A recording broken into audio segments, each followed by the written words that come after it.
Padahal Quran mengatakan al-jannatu tahta aqdamil ummahat, surga di bawah telapak kaki ibu. Hadis ini bisa kita artikan macam-macam. Pertama, anak tidak akan mendapat kebahagiaan tanpa ridho daripada ibunya.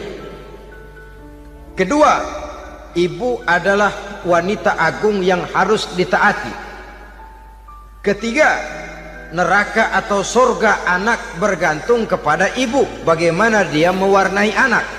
Kalau ibunya cuek-cuek saja sama anaknya, dan sering jadi contoh klasik, kalau anak ayamnya beduk maghrib belum pulang, satu RT dicariin, hansip diundang, kalau perlu dan ramil dilaporin. Saudara-saudara kaum muslimin rahimakumullah, terutama ibu-ibu yang saya hormati, jadi peranan yang pertama wanita sebagai seorang istri. Yang kedua, wanita sebagai ibu.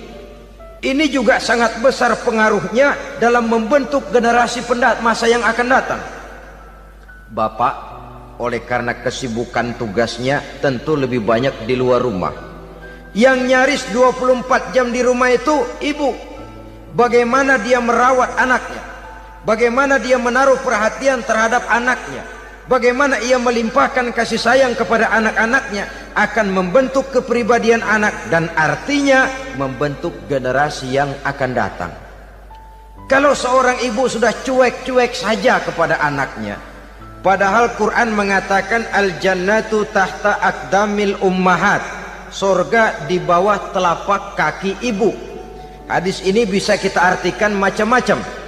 Pertama, anak tidak akan mendapat kebahagiaan tanpa ridho daripada ibunya. Kedua, ibu adalah wanita agung yang harus ditaati. Ketiga, neraka atau surga anak bergantung kepada ibu, bagaimana dia mewarnai anak. Kalau ibunya cuek-cuek saja sama anaknya, dan sering jadi contoh klasik, kalau anak ayamnya beduk maghrib belum pulang, satu RT dicariin, hansip diundang, kalau perlu dan ramil dilaporin. Tapi kalau anak gadisnya jam 12 tengah malam belum pulang, ibu tenang-tenang saja Pak, tidak tergerak dan tidak tertarik hatinya. Ya tentu tidak semua. Kalau sudah begitu, bukankah hakikatnya ibu sudah menciptakan neraka buat anaknya sendiri? Khalil Gibran dalam satu tamsil yang indah pernah mengatakan, kalau kita diberikan sebutir mutiara, sebutir intan, dan intan itu sebutirnya sebesar telur ayam, benda yang sangat langka dan berharga, tentu kita sayang intan atau mutiara itu.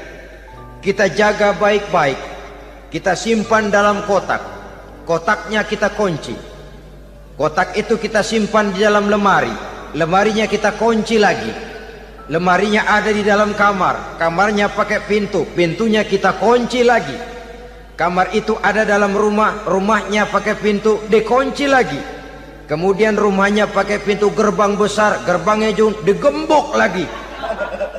Untuk menjaga intan itu jangan sampai hilang, begitu usaha kita berlapis-lapis. Dan intan itu sudah diberikan kepada kita, kata Khalil Gibran. Apa dia? Anak-anak yang diamanahkan Allah kepada kita. Itu intan-intan mahal, itu mutiara-mutiara pilihan yang dititipkan dan diamanahkan untuk kita jaga sebaik-baiknya. Haruskah dia sia-sia di tangan kita?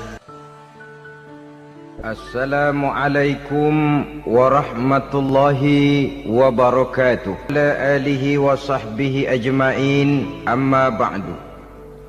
Saudara-saudara kaum muslimin rahimakumullah, salah satu dari misi Islam ialah mengangkat harkat dan martabat manusia yang sebelumnya dibedakan oleh warna kulit, oleh suku bangsa dan bahasa, seluruhnya diikat dengan satu akidah, menghilangkan perbedaan akibat warna kulit, suku bangsa dan bahasa. Termasuk dalam upaya itu betapa Islam telah mengangkat harkat dan martabat kaum wanita. Maka pada pertemuan kali ini kita akan membicarakan tentang peranan wanita sepanjang pandangan agama. Sebelum Islam datang, nasib perempuan nyaris hanya berputar di segitiga saja. Dapur, sumur, kasur. Kasur, sumur, dapur. Seolah-olah wanita terpaut dengan 3 itu tadi. Seolah-olah wanita tidak bisa berbuat lebih banyak daripada itu. Bahkan di tengah masyarakat jahiliyah, bayi perempuan mendatangkan aib sehingga mereka lalu dikubur hidup-hidup.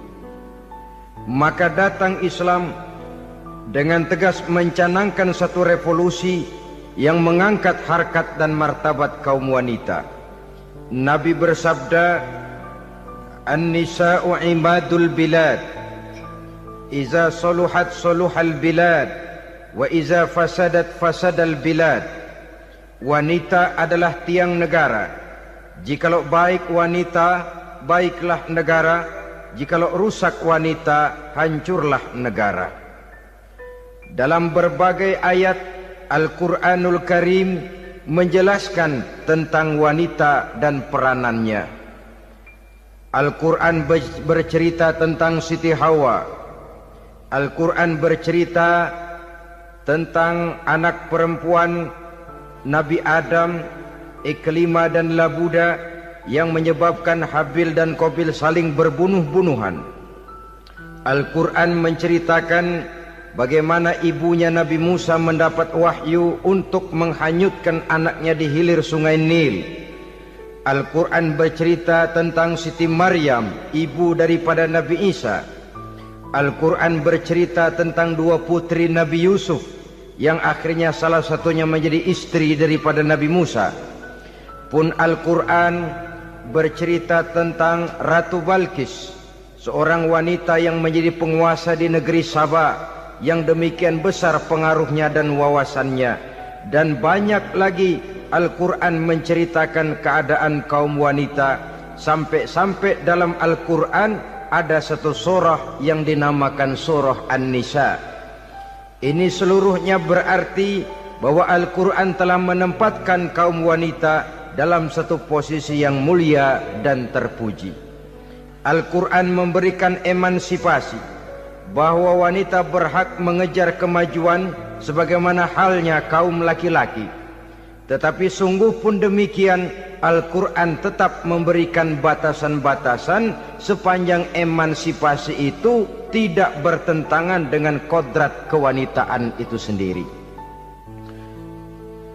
Kalau persamaan dan kemajuan, kalau emansipasi dan hak asasi sudah tidak sesuai lagi dengan kodrat kewanitaan, pada akhirnya bukan mengangkat harkat dan martabat kaum wanita, justru malah merendahkan derajat dan martabat kaum wanita itu sendiri.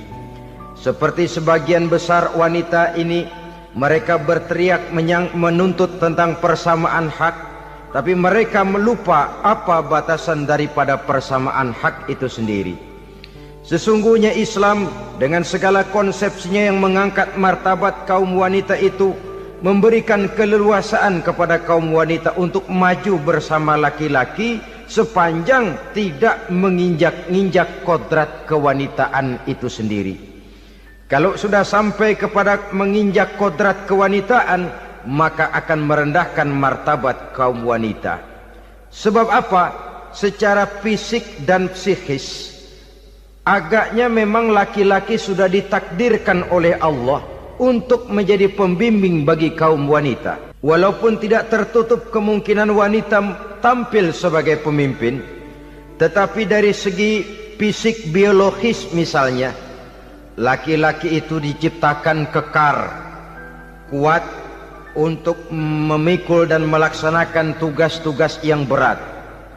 Sedangkan perempuan pada umumnya adalah lembut, ayu, lemot, denok, geboy, dan lain sebagainya. Maka kalau kita baca sejarah, Allah itu belum pernah mengutus rasul perempuan. Semua rasul laki-laki. Sebab apa? Secara fisik biologis tugas kerasulan lebih dimungkinkan oleh seorang laki-laki. Tugas rasul itu berat. Kadang-kadang perang, dicaci maki, berhadapan dengan ujung tombak, ujung pedang dan lain sebagainya. Makanya seluruh rasul laki-laki, dan Allah belum pernah mengutus rasul perempuan. Dari segi lain, perempuan itu banyak terhalang untuk melaksanakan ajaran agama.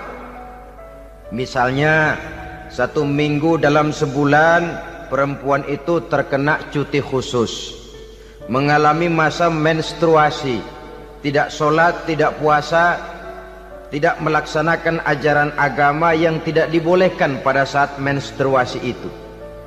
Kalau ada rasul perempuan, lalu saat malaikat akan menyampaikan wahyu, kebetulan rasulnya sedang wah, itu bisa balik lagi malaikat Jibril ke langit itu. Mau turun nyampein wahyu, balik lagi ke atas, ditegur, kenapa balik lagi Jibril? Rasulnya lagi head.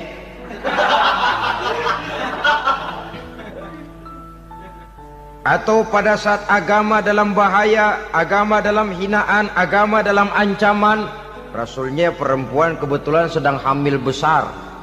Apa lalu perang ditunda? Pengumuman perang ditunda saja sampai rasul melahirkan. Tentu lebih tidak mungkin lagi. Secara fisik biologis laki-laki lebih memungkinkan untuk melaksanakan tugas kerasulan ini. Maka seluruh rasul yang diutus Allah adalah laki-laki. Saudara hadirin yang saya muliakan, sungguh pun demikian, Islam itu mengangkat martabat wanita sedemikian tinggi sebagai tiang negara yang menentukan jatuh dan bangunnya negara, yang ikut mewarnai bahkan menjadi warnanya suatu negara. Walaupun peranannya memang tidak begitu kelihatan, tapi sesungguhnya amat sangat menentukan. Oleh karenanya, secara umum emansipasi yang digariskan oleh Islam, emansipasi yang tidak bertentangan dengan kodrat kewanitaan di berbagai aspek kehidupan. Kalau sekarang emansipasi ini kelihatannya sudah salah pasang, salah kaprah. Bahkan belum lama kita menyaksikan bagaimana ada binaragawati. Di zaman sekarang perempuan sudah mulai angkat besi. Saya mulai mikir kalau perempuan sudah pada angkat besi, ini sudah tanda suaminya udah deket dibanting-bantingin ini. Tahun-tahun mendatang mungkin akan menyusul perempuan mulai narik becak.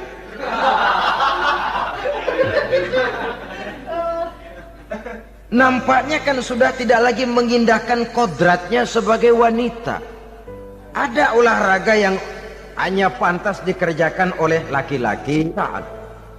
Oleh karena itu pada kesempatan ini kita akan mencoba melihat peranan wanita dari berbagai dimensinya.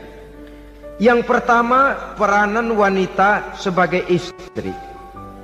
Adalah Rasul memilih istri pertamanya Sayyidatuna Khadijah radhiyallahu anha. Kalau pilihan utama beliau pertama kali nikah dengan Siti Khadijah, jelas itu pilihannya bukan karena kecantikan. Kenapa? Beliau nikahi Siti Khadijah dalam usia 40 tahun Khadijah dan 25 tahun Rasul. Statusnya janda pula. Kalau beliau seorang pemburu kembang, pemburu bunga, kenapa mesti nikah dengan janda berumur 40 tahun? Sedangkan beliau waktu itu masih berumur 25 tahun. Apa sasaran utamanya? Bisa kita lihat nanti. Setelah beliau diangkat menjadi Rasul, ternyata Khadijah lebih daripada seorang istri, beliau masuk ke dalam staf Nabi. Orang lain beliau belum beriman, beliau malah beriman lebih dahulu sebagai perempuan pertama yang masuk Islam. Orang lain memusuhi Nabi, beliau malah mengorbankan hartanya untuk membantu perjuangan Nabi. Istri setia semacam ini, dengan peranannya sebagai istri yang sedemikian rupa, memberikan andil yang sangat besar bagi kesuksesan dan keberhasilan seorang suami. Sebaliknya, seorang istri bisa mempengaruhi suaminya. Seorang suami yang jujur, polos, lugu, sederhana bisa jadi koruptor ulung kalau didorong-dorong oleh istrinya. Seorang istri Pak Lurah memang tidak ikut mengatur kelurahan, tapi dia bisa mewarnai suaminya. Seorang istri gubernur memang tidak ikut mengatur provinsi, tapi dia bisa mewarnai suaminya. Sepanjang warnanya positif, tentu sangat baik dan sangat diharapkan. Tetapi kalau warnanya negatif, kiamatlah akibatnya umat ini. Oleh sebab itu, peran pertama dari kaum wanita sesungguhnya adalah sebagai istri yang mendampingi suami untuk mengolah dan melaksanakan tugas-tugas besar. Dari seorang yang paling kecil sampai kepada seorang yang punya jabatan paling tinggi sekalipun, pengaruh dan peranan istri memang sangat menentukan. Saudara hadirin kaum muslimin rahimakumullah, itulah sebabnya Nabi menikah dengan Siti Khadijah. Dan lebih dari itu, sebelum menikah dengan Nabi, Siti Khadijah itu sudah terkenal sebagai pengusaha wanita, business girl kalau bahasa sekarang ini. Bahkan jaringan-jaringan bisnisnya tidak hanya Mekah saja, tidak hanya antar kota, bahkan sudah antar negara, dari Mekah ke Syam, dari Mekah ke Madinah dan lain sebagainya, yang bahkan kita tahu Rasul pada mulanya pun ikut membantu perdagangannya Siti Khadijah radhiyallahu anha ini.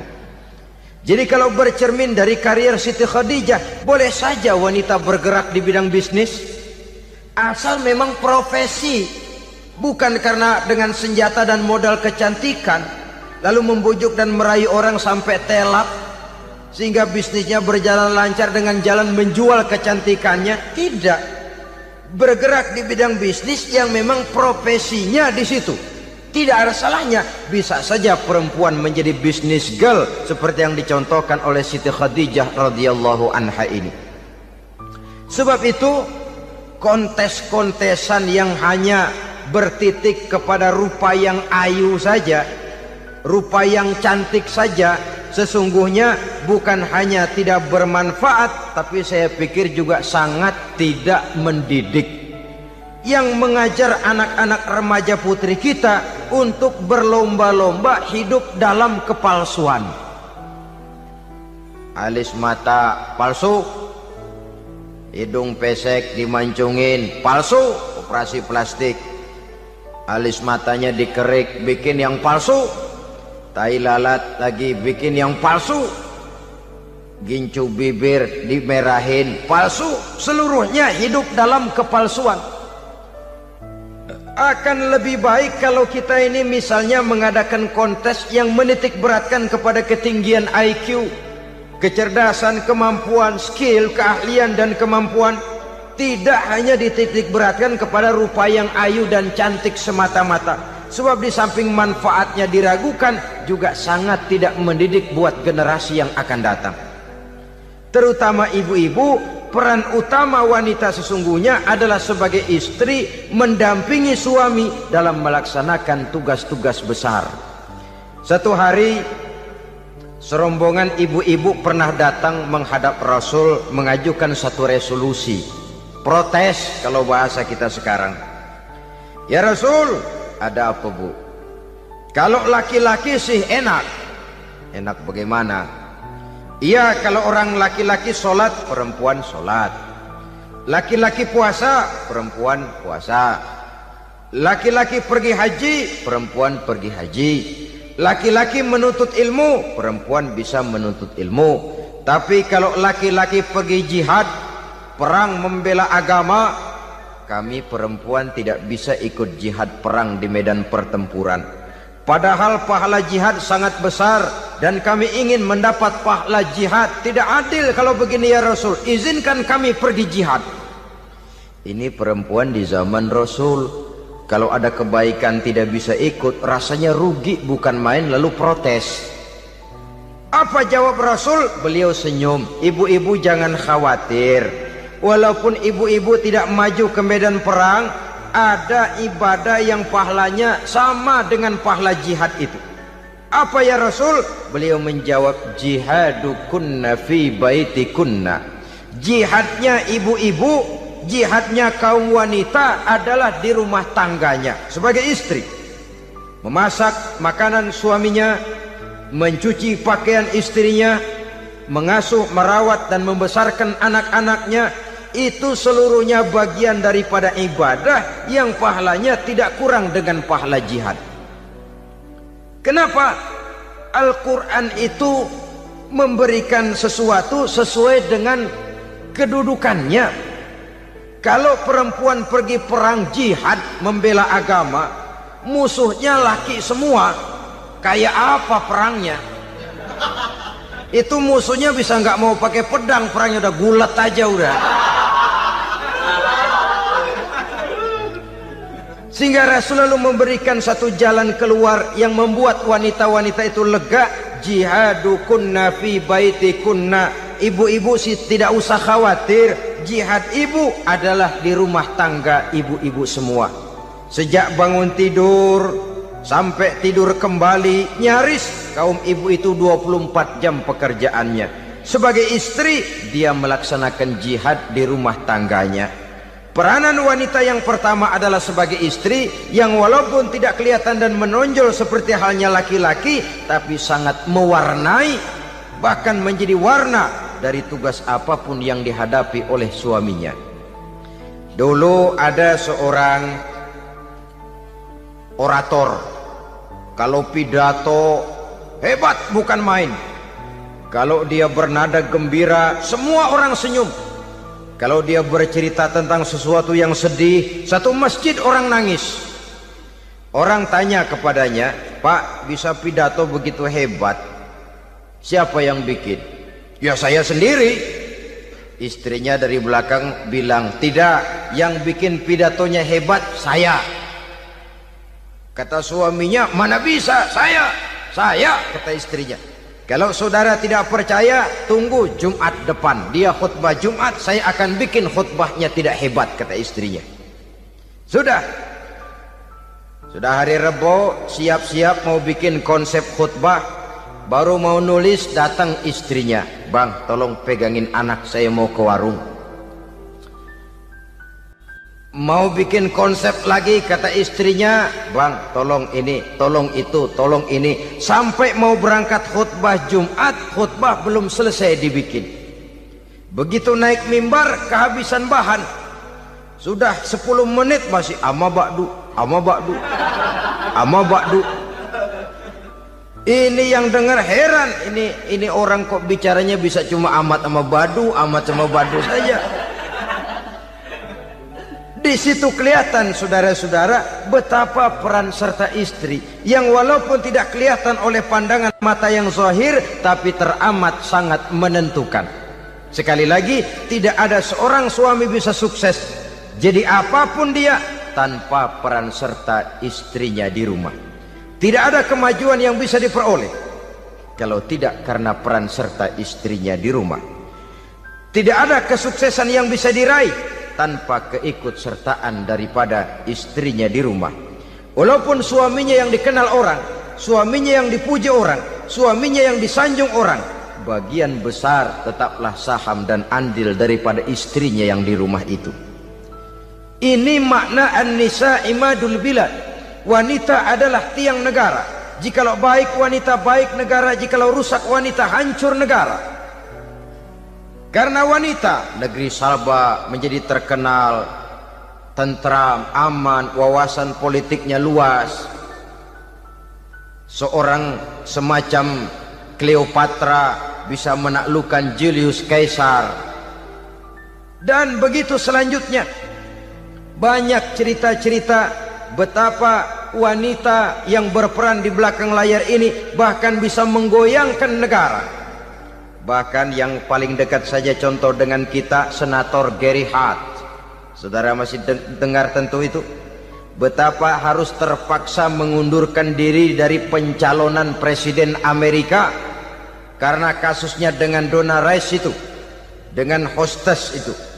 Betapa di sini seorang perempuan atau seorang wanita sanggup membongkar seseorang yang punya masa depan ceria untuk menuju kursi kepresidenan dari suatu negara adidaya seperti Amerika, bisa gagal berantakan karena skandalnya itu. Apa penyebabnya? Wanita. Tapi wanita juga bisa menyebabkan menjadi cambuk majunya laki-laki.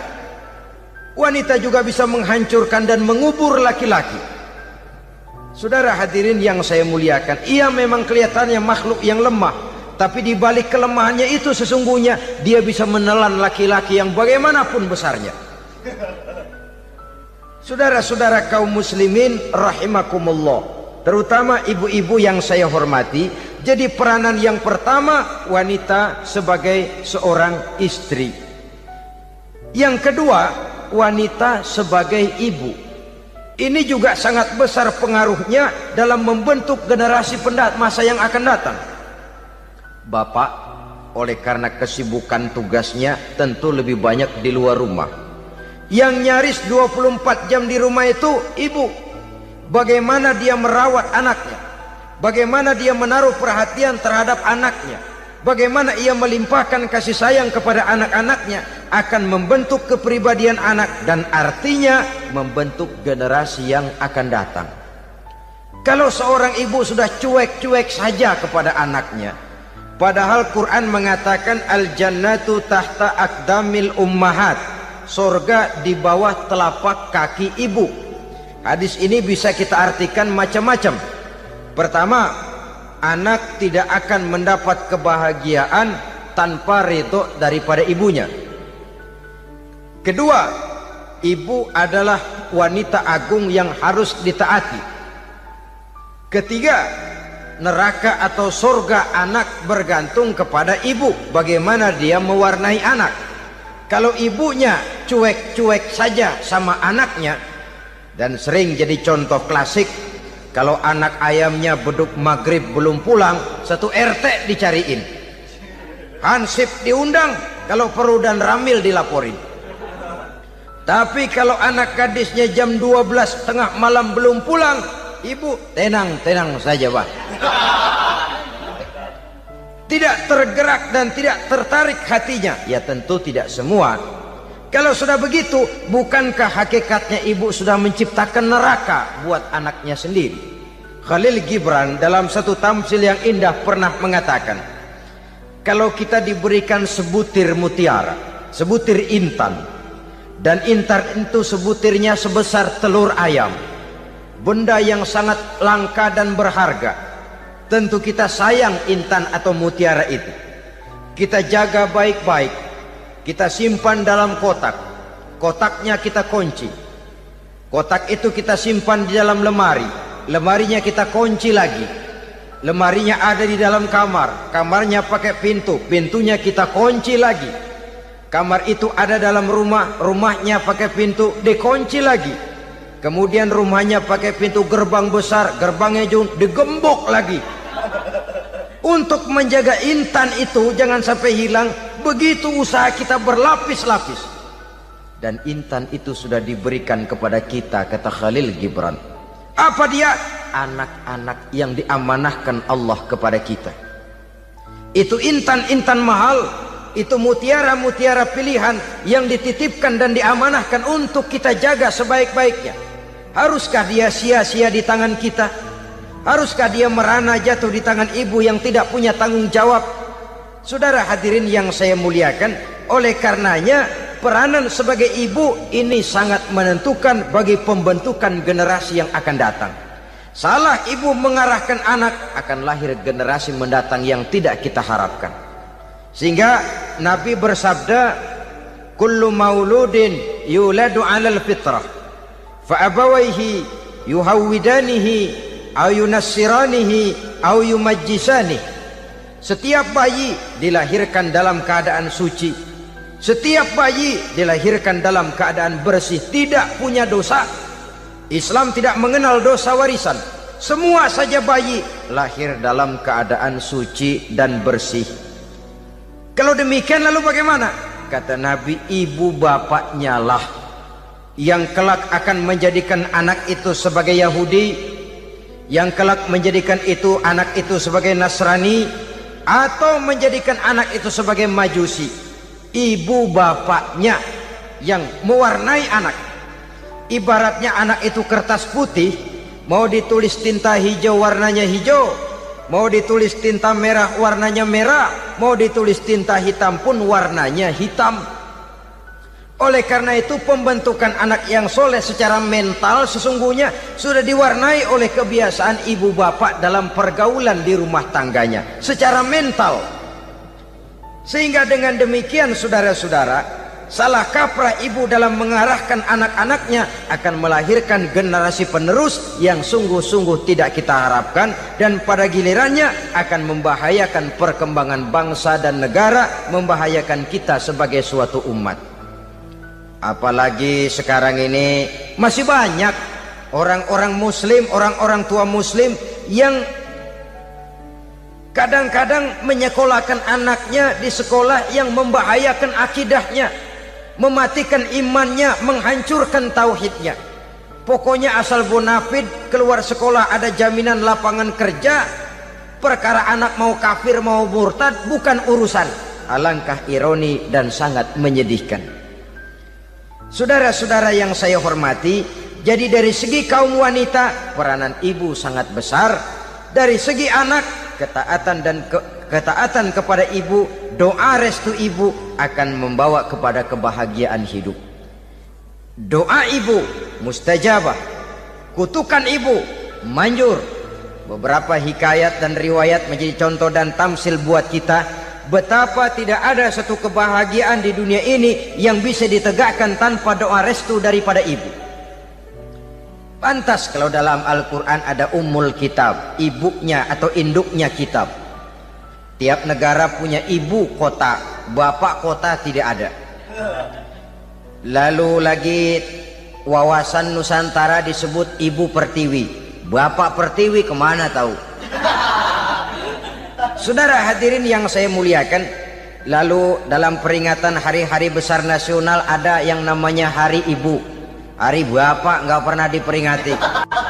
Ada Hari Ibu, dan ibu itu pun ada Ibu Kartini, ada Ibu Dewi Sartika, dan macam-macam lagi yang seluruhnya merupakan refleksi dan gambaran betapa peranan kaum wanita di dalam kehidupan ini yang memang banyak mewarnai dan menjadi warna dari suatu kegiatan.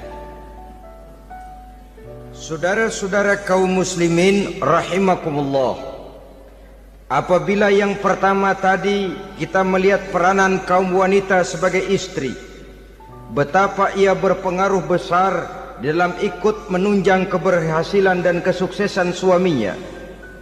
Kemudian pada peranannya yang kedua, wanita sebagai ibu di rumah tangga, betapa ia ikut membentuk, mempengaruhi, mewarnai dan membimbing kepribadian anak sebagai generasi penerus.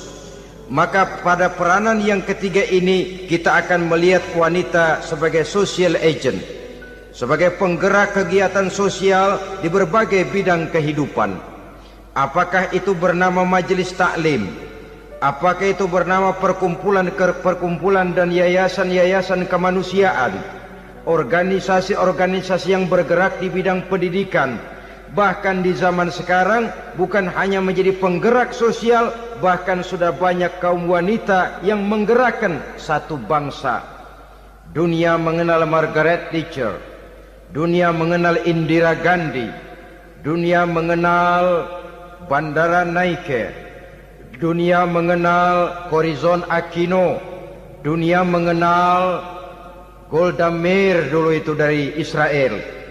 Dunia mengenal Imelda Marcos yang ambisius, tapi yang kemudian melangkah kepada jalan yang negatif dari tujuan semula. Ini bukan hanya sekedar social agent, tapi bahkan sudah mengarah kepada menggerakkan dan mewarnai suatu bangsa. Islam membuka pintu ke arah itu. Wanita duduk dan berfungsi sebagai social agent, mengurus berbagai macam perkumpulan yang bertujuan kepada kebajikan, menyantuni yatim piatu, memelihara kesehatan, menyayangi binatang, memelihara kelestarian lingkungan dan lain sebagainya. Islam membukakan pintu sepanjang peranan sebagai istri dan sebagai ibu tidak diabaikan. Ini sebab yang utama. Salah seorang perempuan, kaum wanita, kalau terlalu aktif berorganisasi, terlalu aktif bermasyarakat, terlalu aktif dalam berbagai macam perkumpulan, lalu melupakan tugas utamanya sebagai istri dari suaminya, sebagai ibu dari anak-anaknya. Ibu asik rapat sana rapat sini, anak tidak pernah diajak rapat, akhirnya si anak bikin perkumpulan sendiri, rapat menurut versi mereka, sehingga akibatnya yang timbul anak merasa kurang diperhatikan oleh ibunya.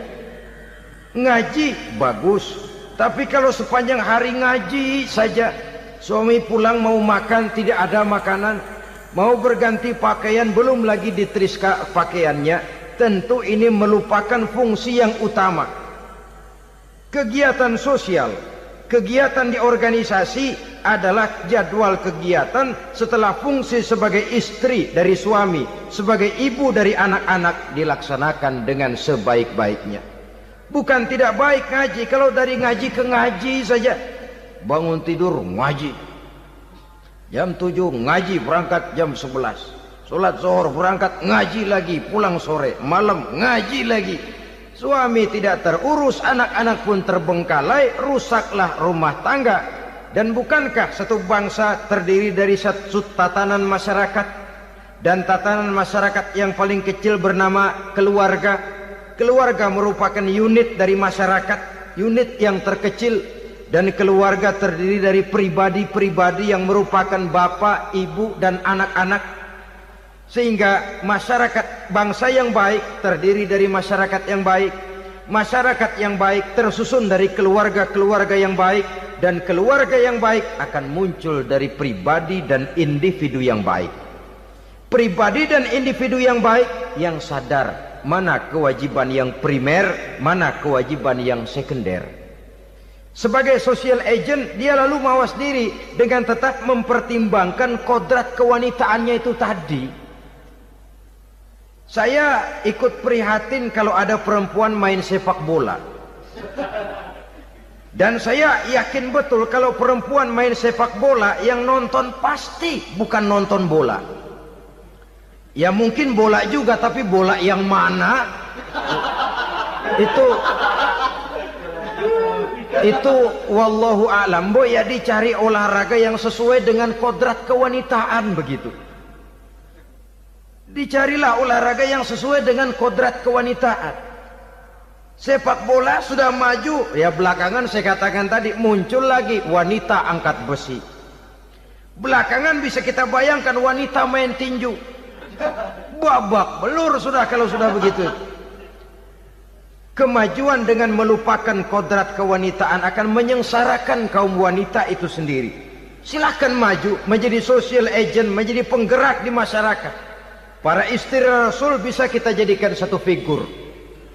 Siti Khadijah, figur sebagai istri pendamping yang setia. Dikala suaminya bingung, ia tampil memberikan pandangan. Dikala suaminya bingung, ia memberikan tanggapan. Dikala suaminya dimusuhi orang, ia menampakkan kesetiaannya. Kau tidak sendiri bang, aku di sisimu.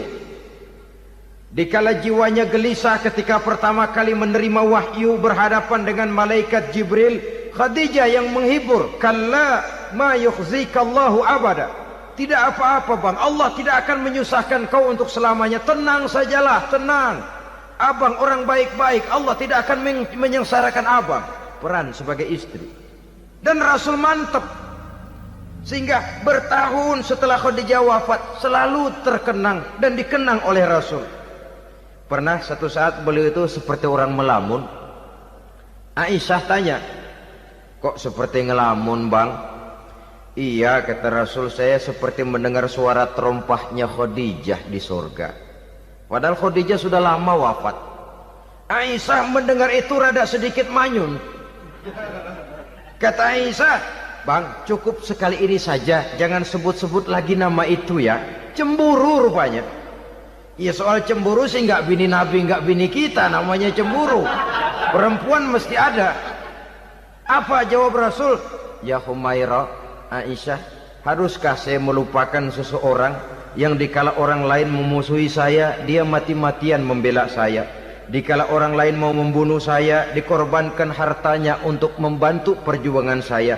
Mestikah saya melupakan orang yang begitu baik? Tidak, Aisyah. Sepanjang nafas masih ada, sepanjang itu saya tidak akan bisa melupakan Khadijah sayang. Peran sebagai istri Khadijah ini, peran sebagai istri. Suaminya bingung, istrinya memberikan hiburan. Kadang kan tidak, suami bingung, istri bingungan lagi. Ya sudah, mari ramai-ramai kita bingung sudah. Bukan mencari jalan keluar, yang sudah bingung malah ditambahin bingung lagi. Saudara hadirin yang saya hormati, lalu figur Siti Aisyah, muda, cantik, kreatif, cerdas. Kalau bahasa sekarang barangkali wanita karier ini. Ini figur-figur loh. Jadi punya keistimewaan masing-masing, sehingga ada pilihan. Ya tentu orang mencari istri itu kan karena ada dasar pilihan. Mungkin rupanya kurang menarik tapi akhlaknya bagus. Mungkin akhlaknya sedang-sedang saja tapi potongannya cakep, masih ada pilihan. Sudah potongan jelek, akhlak bejat. Emangnya lu milih merem tempo hari ya?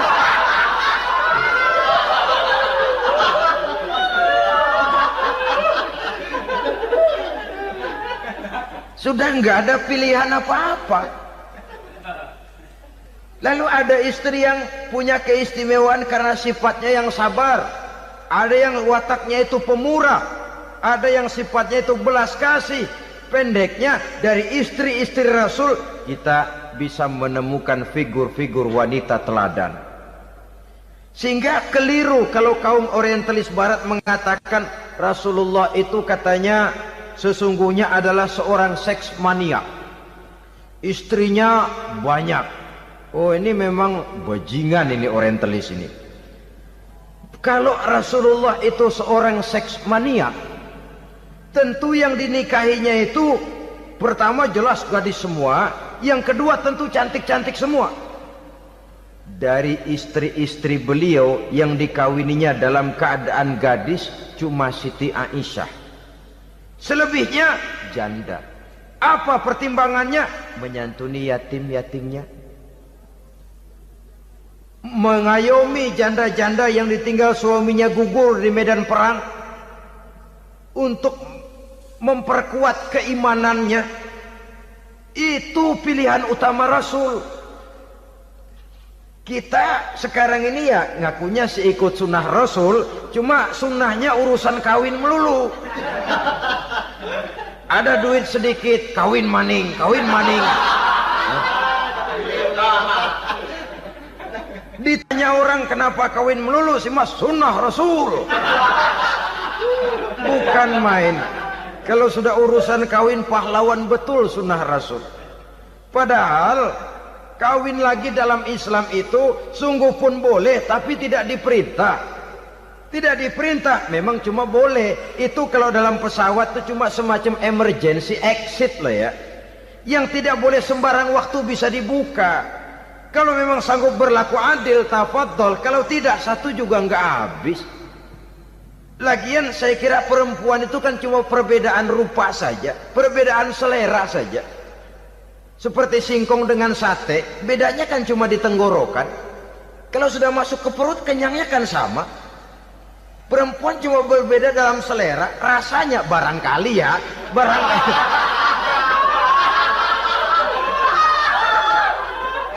Barangkali tidak jauh beda. Saudara hadirin, lah Islam ini mengatur lewat pintu yang dinamakan nikah itu tadi, sehingga dengan demikian bisa dinikmati secara tenang, tentram. Tidak usah manusia ya, kucing saja, coba lihat kucing. Kalau ikan dia boleh nyolong, kucing itu boleh curi, makannya nggak tenang kucing. Coba lihat ini, asal dia nyolong ikan, makannya juga mindik-mindik, matanya nengok kiri nengok kanan, ada sedikit gerusak kabur. Secara nalurinya kucing tahu kalau ini ikan curian, makannya nggak tenang dia. Tapi kalau ikan kita kasih, kucing anteng, geledek juga nyamber, manteng aja dia. Nalurinya mengatakan ini ikan dikasih sama yang punya, tenang dia. Saudara hadirin yang saya hormati, orang juga gitu. Kalau hubungan suami istrinya sudah sah, diikat dengan akad nikah, tenang, anteng, nggak gerasak gerusuk, nggak kayak diubur-ubur maling, anteng aja. Dan yang ngintip juga buat cuek aja udah. Biarin aja dia ngintip, capek sendirilah.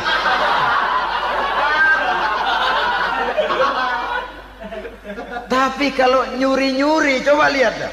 Mana di kebun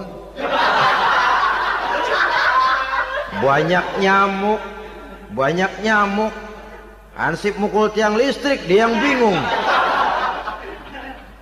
Islam ini sesungguhnya memudahkan jalan, saudara-saudara. Jadi sebagai social agent, wanita bisa berperan untuk itu. Apalagi untuk hal-hal yang menyangkut wawasan kemanusiaan, di mana kaum wanita karena emosinya lebih tinggi daripada kaum laki-laki, dia sangat peka terhadap masalah-masalah yang menyangkut kemanusiaan. Hatinya mudah tergugah, perasaannya cepat terenyuh. Dengan penderitaan dia cepat tergugah. Dia bisa menjadi social agent tanpa harus melupakan fungsi utama sebagai istri dan sebagai ibu dari anak-anaknya, sebagai istri dari suaminya. Saudara hadirin yang saya muliakan, dahulu Al-Quran pernah menceritakan betapa istri-istri pembesar di istana mewah di zaman Nabi Yusuf, kalau istilah sekarang nyonya-nyonya jet set, nyonya-nyonya VIP, betapa mereka mau memporak-porandakan keimanan seorang pemuda seperti halnya Nabi Yusuf alaihi salam. Dan Nabi Yusuf kemudian ternyata tidak mau jadi gigolo yang kerjanya hanya menyenangkan wanita-wanita jet set kelas VIP ini tadi. Sesungguhnya ini cuma satu simbol yang kejadiannya bisa saja terjadi pada zaman modern dalam versi dan kondisi yang berbeda. Namun bagaimanapun juga, wanita dengan peranannya sebagai social agent, sebagai penggerak masyarakat, sangat besar pengaruhnya dalam ikut mewarnai perkembangan suatu negara. Seorang suami perlu memberikan dorongan kalau istrinya aktif di bidang sosial, asal dengan catatan saja, fungsi sebagai istri, fungsi sebagai ibu jangan sampai terlantar karenanya. Bahkan saya katakan tadi, di zaman sekarang wanita tidak lagi hanya berfungsi sebagai social agent, bahkan sebagai national agent, penggerak dari satu bangsa. Muncul wanita-wanita yang jadi menteri, yang jadi anggota DPR, bahkan yang jadi kepala desa dan lain sebagainya. Secara umum memang ar-rijal qawwamuna 'alan nisa. Laki-laki adalah pembimbing bagi kaum wanita karena kelebihan fisik biologis, kelebihan kemampuan intelektual dan lain sebagainya. Namun wanita pun boleh saja menjadi social agent sepanjang catatan yang saya sampaikan tadi. Jangan sampai melupakan kodrat kewanitaan, jangan sampai mengalahkan fungsi sebagai istri dari suaminya, sebagai ibu daripada anak-anaknya. Nah, kemudian fungsi yang keempat di bidang ilmu pengetahuan. Islam memberikan kesempatan yang sama kepada kaum wanita. Thalabul ilmi faridatun ala kulli muslimin wa muslimatin. Menuntut ilmu itu wajib hukumnya bagi orang Islam, baik laki-laki maupun perempuan. Sampai dibentuk kalimat pengecuali khusus ini, muslimin wa muslimatin, bagi muslim laki-laki, bagi muslim perempuan. Dan alhamdulillah, kalau dulu di zaman Raden Ajeng Kartini, nasib perempuan berada di balik pintu yang digembok rapat-rapat. Siklusnya berputar cuma sumur, dapur, kasur, kasur, sumur, dapur, dapur, sumur, kasur. Melingkar di situ satu saja peranan kaum wanita. Memberontak jiwa Raden Ajeng Kartini, menuntut persamaan bahwa wanita berhak maju sama dengan laki-laki. Entah Islam sejak 14 abad yang lalu sudah mencanangkan ini, menuntut ilmu wajib bagi laki-laki dan perempuan beragama Islam. Orang Islam baik dia laki-laki, baik dia perempuan, wajib menuntut ilmu. Ilmu dalam artian umum, tidak hanya sekedar fikih tauhidnya, ya di bidang kedokteran, di bidang teknik, di bidang hukum dan lain sebagainya. Ini yang perlu dibanggakan. Kalau perlu ini yang perlu diadakan kontes. Kontes IQ. Wanita yang paling berprestasi di bidang ilmiah, wanita yang punya prestasi di bidang menjaga kelestarian lingkungan hidup, wanita yang punya prestasi menggerakkan sosial, menyantuni yatim piatu, memelihara kesehatan. Adakan kontes macam itu untuk mendorong. Ini enggak, kalau kontes yang diukur betis, bibir, pinggul, payudara, lubang hidung, ukur sekalian kita. Apa manfaatnya dan apa unsur pendidikan yang ada di dalamnya? Tidak menguntungkan, tidak mendidik, dan tidak membawa manfaat. Kecuali lalu yang timbul pola hidup konsumen, pola hidup konsumer, pola hidup yang material, pola hidup yang wah, pola hidup yang gemerlapan. Ya, kalau oleh anak-anak muda yang terjangkau. Kalau tidak, dia hanyut ditelan mimpinya. Dia ingin bergaya hidup jet set, sementara dia dihadapkan oleh kenyataan bahwa dia tinggal di kampung, ibu bapaknya orang kampung, dan lain sebagainya. Jiwanya berontak, terjadilah kegalauan, terjadilah kerancuan, terjadilah komplikasi, perang di batin antara keinginannya dengan lingkungan nyata yang dihadapinya. Dan kalau sudah ada gejala semacam itu, penyakit-penyakit kejiwaan akan mudah muncul. Ini gejala terutama buat orang-orang yang tinggal di daerah transisi. Kota besar bukan, kampung banget juga enggak, daerah cekak. Akibatnya gayanya ya sering gaya enggak karu-karuan, gaya kepalang tanggung jadinya. Saudara hadirin yang saya muliakan, akhirnya apa? Santri tapi lagunya kayak koboi. Koboi tapi sesungguhnya santri. Saudara hadirin yang saya hormati, maka di bidang ilmu pengetahuan wanita mempunyai peranan yang sangat besar. Dia bisa tampil dengan karya-karya ilmiahnya yang membawa manfaat bagi perkembangan agama, bangsa dan negaranya. Majulah kaum wanita dengan ilmu pengetahuan, tuntutlah ilmu seluas-luasnya. Kita hidup di satu negara yang merdeka, kita beragama yang memberikan satu keyakinan bahwa menuntut ilmu merupakan kewajiban, bahwa peranan wanita tidak hanya di belakang dapur, lain sebagainya, yang seluruhnya terpantul dari dinamika kehidupan kaum wanita. Saudara-saudara kaum muslimin rahimakumullah. Kemudian yang kelima, peranan wanita dalam bidang agama. Kita bersyukur sekarang ini gejalanya dimanapun pengajian, biasanya lebih ramai pengajian ibu-ibu dari bapak-bapak. Peringatan hari-hari besar keagamaan, biasanya lebih ramai ibu-ibu daripada bapak-bapak. Pengajian, ibu lebih ramai. Padahal kalau bicara sibuk, lebih sibuk ibu daripada bapak misalnya. Kalau sudah pengajian bapak-bapak, biasanya pengajiannya ramai cuma 3 giliran itu. Pembukaan, maulid, penutupan. Kalau sudah yang rutin pengajian tiap minggu, 3 pojok yang ngaji. Yang atu nguap, yang atu pules, yang atu ngiler. Saudara hadirin yang saya muliakan, ada badan kontak majelis taklim yang merupakan wadah daripada kegiatan ibu-ibu. Ada Ittihadul Muballighat, Persatuan Muballighat. Ada persatuan para asatidzah, dan macam-macam lagi peranan ibu-ibu di dalam kehidupan beragama. Tapi sesungguhnya harus dimulai dari bagaimana si ibu mewariskan jiwa agama kepada anak-anaknya di rumah tangganya. Kalau itu gagal, dia mau melangkah ke masyarakat, dia sudah gagal sejak awal sesungguhnya.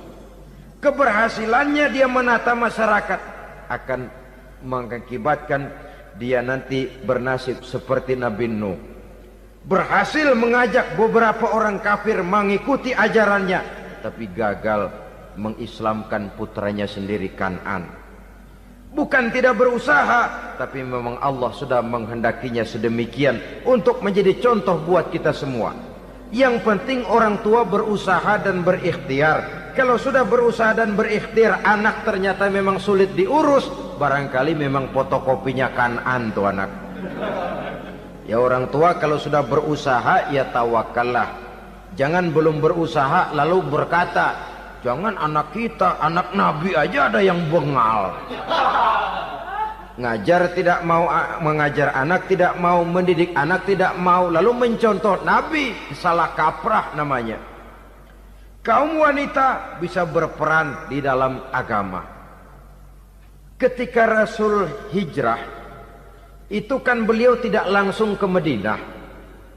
Dari Mekah itu beliau mengambil jalan arah ke kiri menuju Gua Sur. Ini dalam strategi militer punya makna sendiri. Jenderal yang ulung, ahli strategi militer ini. Di Gua Sur sana beliau tinggal 2 hari 3 malam. Siapa yang membawa makanan ke Gua Sur?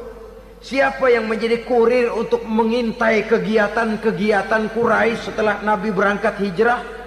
Asma, putri Abu Bakar Siddiq radhiyallahu anhu. Jadi kurir, jadi spion, membawa makanan untuk Rasul dan ayahnya di Gua Sur. Ini peranan wanita. Di tengah bahaya, di tengah keadaan posisi terjepit, Rasul di dalam gua, diamatinya keadaan Quraisy, dilaporkannya kepada Rasul. Jasa seorang wanita bernama Asma, putri dari Abu Bakar Siddiq radhiyallahu anhu. Rabi'atul Adawiyah, seorang sayyidah sufiyah, ahli tasawuf yang terkenal dengan ajaran cintanya kepada Tuhan. Dia bisa menjadi tokoh wanita dalam gerakan sufi oleh karena kegiatannya di bidang agama, dalam arti mujahadahnya kepada Allah Subhanahu wa taala. Dia korbankan bagian besar daripada hidupnya untuk mengabdi kepada Allah. Setelah suaminya meninggal, seumur hidup dia tidak pernah nikah lagi. Bukan tidak cantik, cantik. Bukan tidak ada yang mau, banyak yang meminang. Bahkan diantaranya termasuk Sufyan Tsauri, seorang tokoh juga, pernah mencoba meminang beliau. Kata Sufyan, Rabi'ah, bagaimana? Kamu kan janda? Iya. Lalu, saya kan duda. Jadi bagaimana? Daripada kita masing-masing sendiri-sendiri kan lebih baik kita join. Maksud kamu apa? Saya mau meminang kamu. Boleh? Tapi mas kawinnya saya minta engkau jawab 4 pertanyaan saya. Kalau bisa, diri saya seutuhnya saya berikan kepada kamu. Kalau tidak, tidak usah saja. In ajabtani fi 4 masail fa ana laka. Kalau engkau sanggup menjawab 4 pertanyaan saya, seluruh diri saya bulat-bulat saya serahkan kepada kamu. Yang pertama, Sufyan, semua orang kan bakalan mati. Iya. Ya soal mati sih sama, mati. Cuma hakikat mati kan lain-lain. Ada yang matinya itu husnul khatimah, mati baik di akhirnya. Lagi ngaji, mati. Lagi baca Quran, mati. Lagi sholat, mati. Lagi dengar ceramah, mati. Lagi sodakoh, mati. Itu mati-mati yang su'ul khatimah. Ada yang mati itu mati yang husnul khatimah, maksud saya. Ada mati itu yang disebut su'ul khatimah, jelek di penghujungnya. Lagi nyekek botol, mampus. Lagi banting kartu, plak plak, habis. lagi makan riba mati, lagi zina mati, lagi nipu mati. Kira-kira kalau saya nanti mati su'ul khotimah apa husnul khotimah? Loh, saya nggak tahu, kamu mati saja belum. Tidak bisa kamu jawab, tidak bisa. Yang kedua, setelah mati kita masuk ke alam kubur. Di kubur kita akan dapat nikmat kubur atau azab kubur. Hari itu kira-kira saya dapat nikmat apa dapat azab? Saya tidak tahu. Di padang mahsyar setelah ditimbang kita dapat kitab di tangan kanan kalau baik, di tangan kiri atau dari belakang kalau jahat. Hari itu saya dapat kitab di tangan kiri apa tangan kanan? Saya nggak tahu. Yang keempat, orang akan lewat di atas sirat. Yang selamat sampai surga, yang celaka sampai ke neraka. Kira-kira saya yang selamat apa yang celaka? Wah, kata Sofyan, gua nggak tahu, udah butak dah lempangan itu deh. Kalau kau tidak tahu Sofyan, tidak bisa jawab 4 pertanyaan ini, maaf saja, lamaranmu saya tolak dan saya tidak akan nikah. Ini yang saya khawatir. Maka dia terkenal sebagai Sayyidah Sufiyah, tokoh wanita dalam dunia sufi. Dan artinya wanita bisa berperan banyak dalam bidang agama, sebagai pengasuh majelis taklim, sebagai pengasuh yatim piatu, sebagai gerakan-gerakan keagamaan yang positif dan lain sebagainya. Ini dimungkinkan karena Islam menunjang harkat dan martabat kaum wanita. Maka majulah kaum wanita Islam Indonesia dengan tetap menjaga kodrat kewanitaannya. Inilah yang kita sampaikan pada kesempatan ini. Terima kasih atas segala perhatian. Mohon maaf atas segala kekurangan. Wassalamualaikum warahmatullahi wabarakatuh. Bapak-bapak, ibu-ibu, saudara-saudara kaum muslimin rahimakumullah. Setiap orang menginginkan kebahagiaan dan tidak seorang pun menginginkan kesengsaraan dalam kehidupan ini. Namun nyatanya tidak setiap orang yang ingin bahagia mengetahui jalan yang harus ditempuhnya untuk sampai kepada kebahagiaan itu. Maka pada kesempatan pertemuan kali ini saya ingin menyampaikan sebuah hadis dari junjungan kita baginda Nabi besar Muhammad sallallahu alaihi wasallam yang termuat dalam kitab Mukhtarul Ahadits An-Nabawiyah, di mana beliau bersabda, arba'un min sa'adatil mar'i. Ada 4 perkara yang merupakan tanda dari orang bahagia. Saya mau tanya, di antara saudara-saudara yang hadir di sini, apa ada yang kepengen jadi orang sengsara? Ya. Seluruhnya tentu ingin mendapatkan kebahagiaan. Maka menurut resep dari Nabi kita, tanda orang bahagia itu 4. Jadi kalau saudara ingin bahagia harus mempunyai 4 perkara ini. Yang pertama, orang bahagia itu kata Nabi, darun wasi'un. Punya rumah biar bagus asal gede. Enak ngaturnya.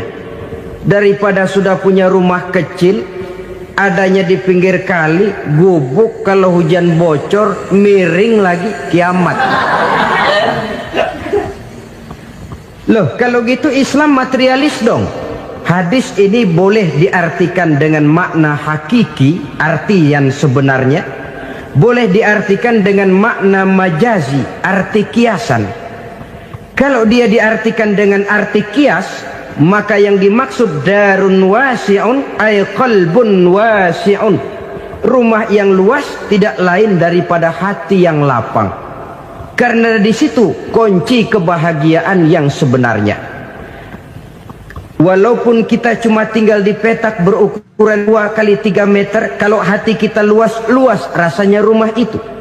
Tapi biar rumah kita halamannya saja puluhan ribu hektar, ada kolam renangnya, kamar tidurnya tidak lagi terhitung.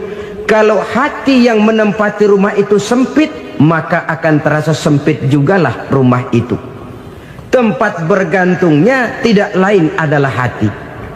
Marilah kita mencoba melihat berbagai pandangan orang tentang bahagia ini. Ada orang menyangka bahwa bahagia itu kalau dia mendapatkan harta yang sebanyak-banyaknya. Siapa yang banyak harta, dialah raja. Apa yang dia mau seluruhnya bisa dibeli. Keamanannya dia bisa menyewa petugas. Seluruh fasilitas untuk menyenangkan kehidupannya bisa dibeli. Pendeknya, hartalah segala-galanya dalam kehidupan.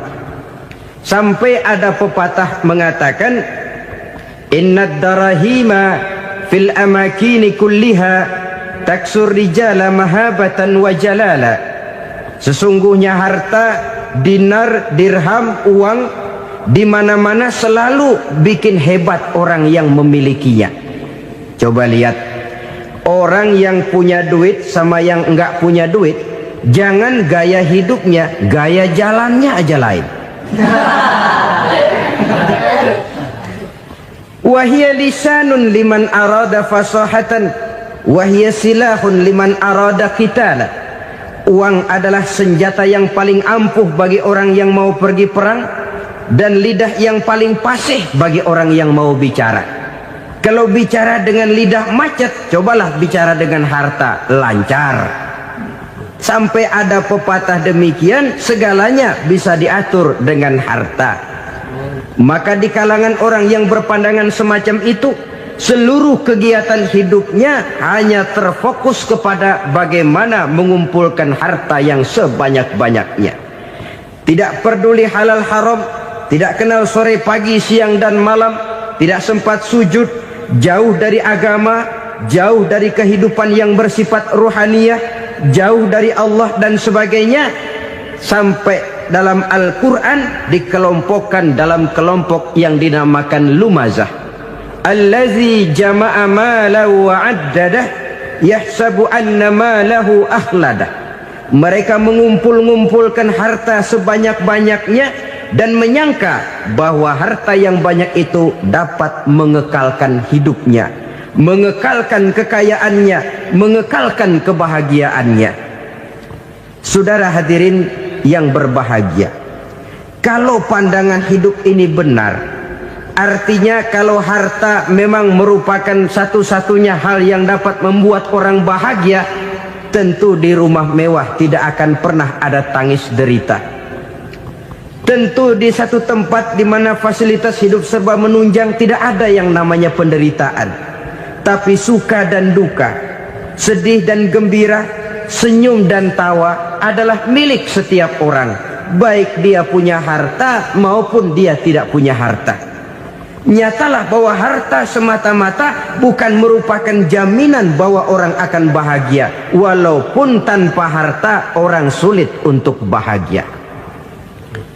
Saya mau cerita, ada orang super kaya, namanya Aristotle Onesimus, raja tanker Yunani. Dia punya kapal tanker saja konon sampai 11 banyaknya. Punya perusahaan penerbangan yang disebut Olympic Airlines. Punya hotel di berbagai kota besar di dunia ini, sejak dari New York, London, Paris, Rome dan sebagainya. Bahkan punya pulau yang dia namakan Pulau Scorpio. Ini kan namanya sudah kaya nggak tanggung-tanggung, punya pulau. Nah, dia punya 2 orang anak, yang satu laki-laki namanya Alexander, yang satu perempuan namanya Maria Onesimus. Seluruh harapannya tertumpah kepada anak lakinya Alexander ini, yang akan meneruskan usahanya, meneruskan kekayaannya, meneruskan dinastinya. Apa yang terjadi? Ternyata anak yang dia harapkan yang bernama Alexander ini mati muda dalam kecelakaan pada waktu dia olahraga. Apa olahraganya? Namanya olahraga anak orang kaya, golongan jet set. Olahraganya olahraga pesawat terbang. Jatuh, ya nggak kapungut, habis mati. Tinggal satu anak perempuannya, Maria Onesimus. Tapi anak perempuan ini juga malah urakan. Terakhir dia pacaran, bahkan kemudian kawin sama orang Rusia. Rupanya Aristotle Onesimus ini broken.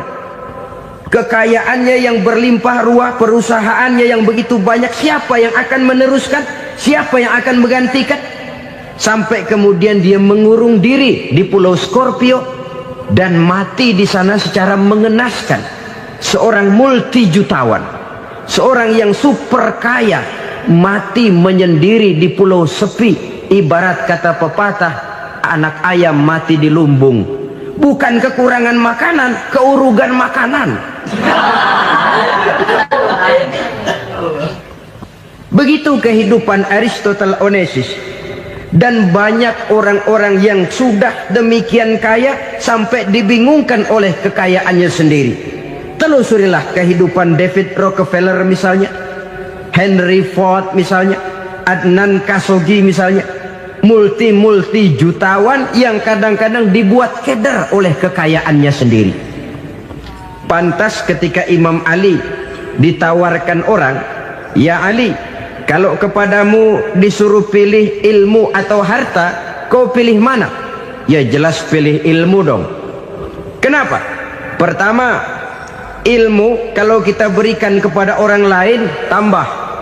Tapi harta kalau kita berikan kepada orang lain kurang. Saudara punya uang 10.000, dibagi orang 5.000, jelas uang saudara berkurang.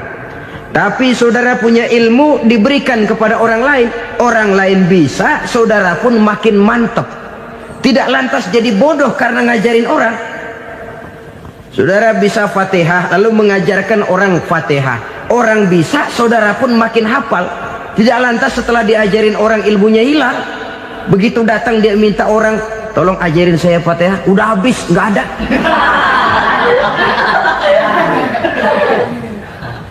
Yang kedua kata Imam Ali, ilmu menjaga kita.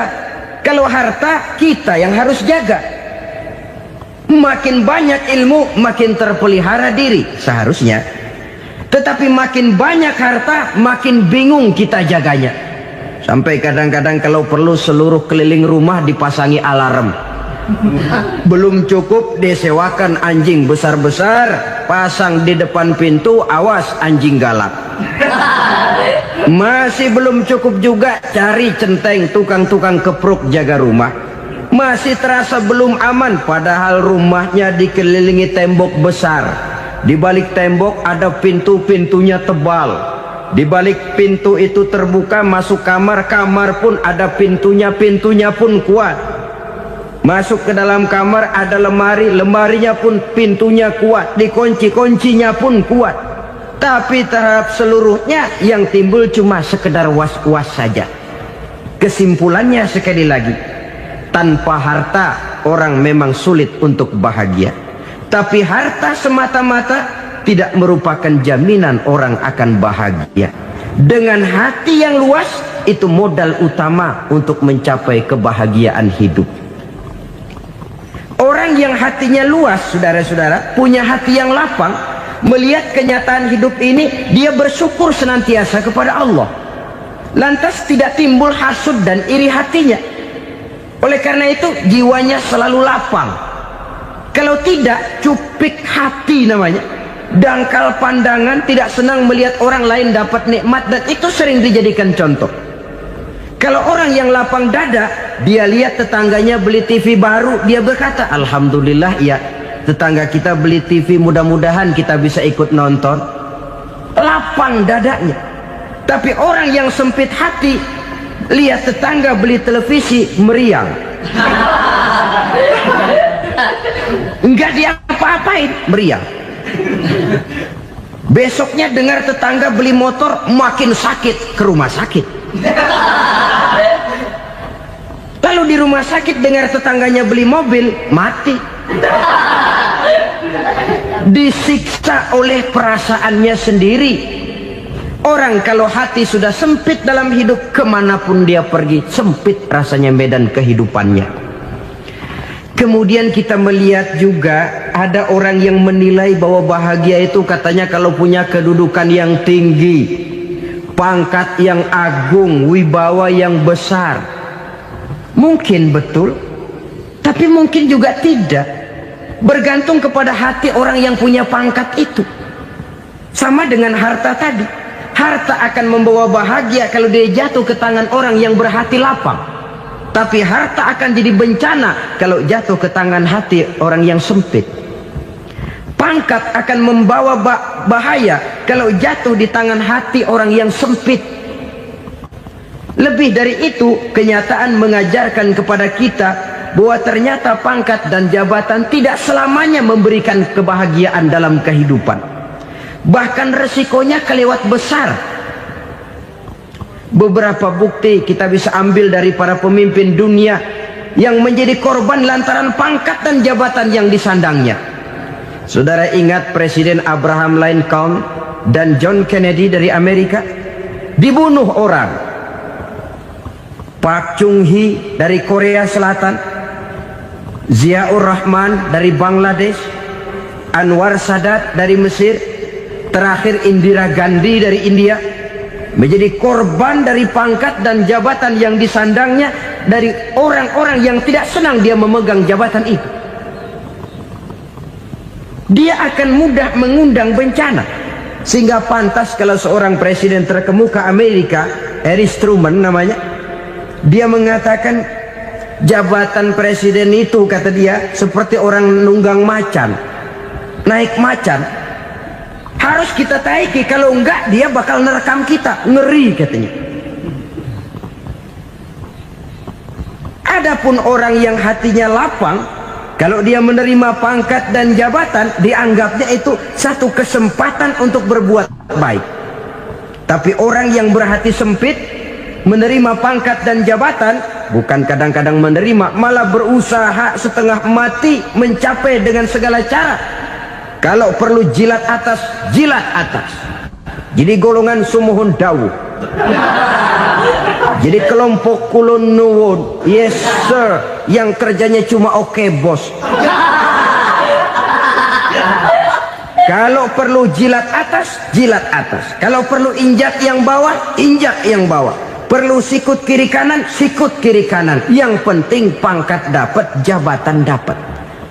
Orang yang semacam ini, kalau sudah mempunyai pangkat dan jabatan, biasanya dia tidak menganggap itu sebagai amanah, tidak menganggap sebagai kesempatan berbuat baik, tapi malah kesempatan untuk memperturutkan hawa nafsunya yang dilatar belakangi oleh kesempitan hatinya tadi.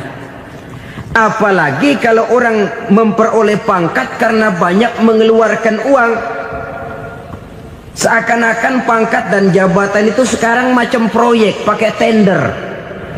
Siapa yang berani bayar segini naik, nggak berani minggir. Padahal logikanya, kalau orang mencapai satu jabatan karena banyak mengeluarkan uang, hampir bisa dipastikan bahwa setelah jabatan itu dia pegang, langkah pertama yang akan dilakukannya ialah berusaha bagaimana uang yang dia keluarkan supaya kembali. Ya paling kurang pulang modal dulu dong. Soal mikirin rakyat soal nanti, tapi ini modal harus pulang. Itu celakanya kalau orang memperoleh pangkat dan jabatan cuma karena banyak mengeluarkan uang. Jarang orang yang mempunyai keyakinan dan pandangan bahwa pangkat dan jabatan merupakan amanah. Jadi sekali lagi, pangkat dan jabatan mungkin saja membawa kebahagiaan kalau jatuh ke tangan orang yang berhati lapang.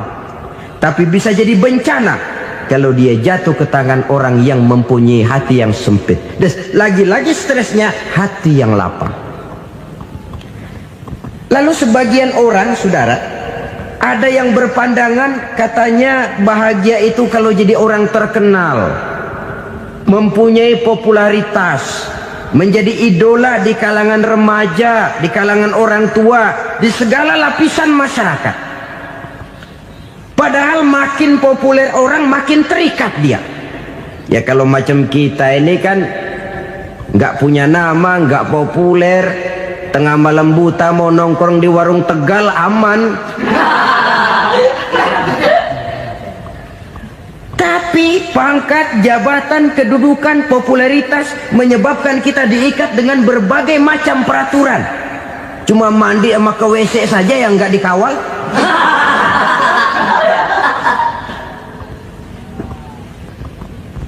Benarkah popularitas, ketenaran membawa kebahagiaan? Mungkin. Ya, tapi mungkin juga tidak. Kenapa? Banyak orang-orang populer yang mengakhiri hidupnya secara tragis. Kita ambil beberapa nama.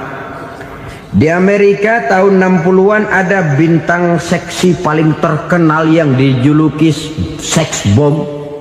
Bom seks. Sampai sekarang jadi legenda, namanya Marilyn Monroe. Singkatan double-nya itu inisialnya MM, Marilyn Monroe. Terkenal, top, sampai dia mati tahun 62. Namanya sekarang masih saja dibicarakan orang. Kenapa dia bunuh diri? Tidak punya hartakah dia? Banyak. Kurang populerkah dia? Seluruh dunia mengenalnya. Sejak rakyat kecil sampai pejabat tinggi dia punya hubungan. Kenapa? Jenuh. Dia terlahir dalam keadaan yatim. Setelah itu tidak lama dia berangkat remaja, ibunya meninggal. Pindah dari wanita asuh ke wanita asuh sampai 12 orang ibu angkatnya. Dan kekecewaan yang paling parah, setiap laki-laki yang dekat dengannya hanya seperti kapal berlabuh. Datang dan pergi silih berganti, padahal dia merindukan seseorang yang bisa melindungi hidupnya. Dia rindukan itu dan dia tidak pernah menemukan. Itu yang akhirnya menyebabkan dia minum pil tidur kelewat dosis, minum obat tidur kebanyakan, ya tidur terus sampai sekarang.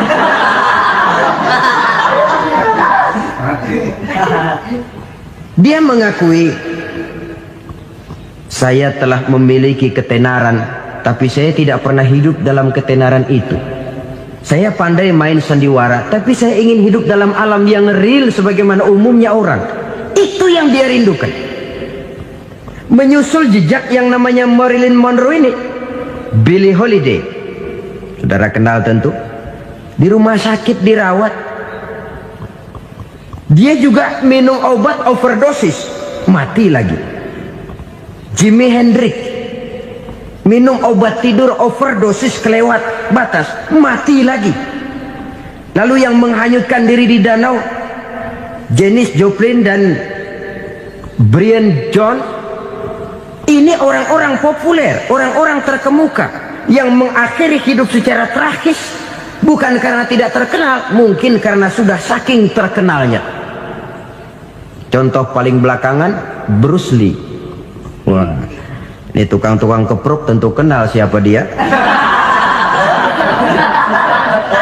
Sampai sekarang pun tabir kematiannya masih merupakan misteri. Dan yang masih hidup juga menunjukkan gejala yang aneh. Michael Jackson, rumahnya di Beverly Hills itu dijaga sedemikian rupa, dan dia selalu curiga kepada setiap makanan harus steril, bersih dari segala macam kimia. Kemana dia pergi, itu tukang-tukang keprok sudah selalu menjaga dan mengawal, dan dia seakan takut menunjukkan mukanya yang asli. Hingga kalau tampil ke tengah di luar show, dia kadang memakai pakaian yang tidak menunjukkan dia yang sebenarnya, takut dikenali orang. Ternyata popularitas sering jadi momok yang meracuni kehidupan manusia. Oleh karena itu, benarlah junjungan kita pada saat beliau mengajarkan orang akan bahagia kalau dia mempunyai hati yang lapang. Nah, sekarang masalahnya untuk mendapatkan hati yang lapang, caranya bagaimana? Kita kembali kepada konsep Quran.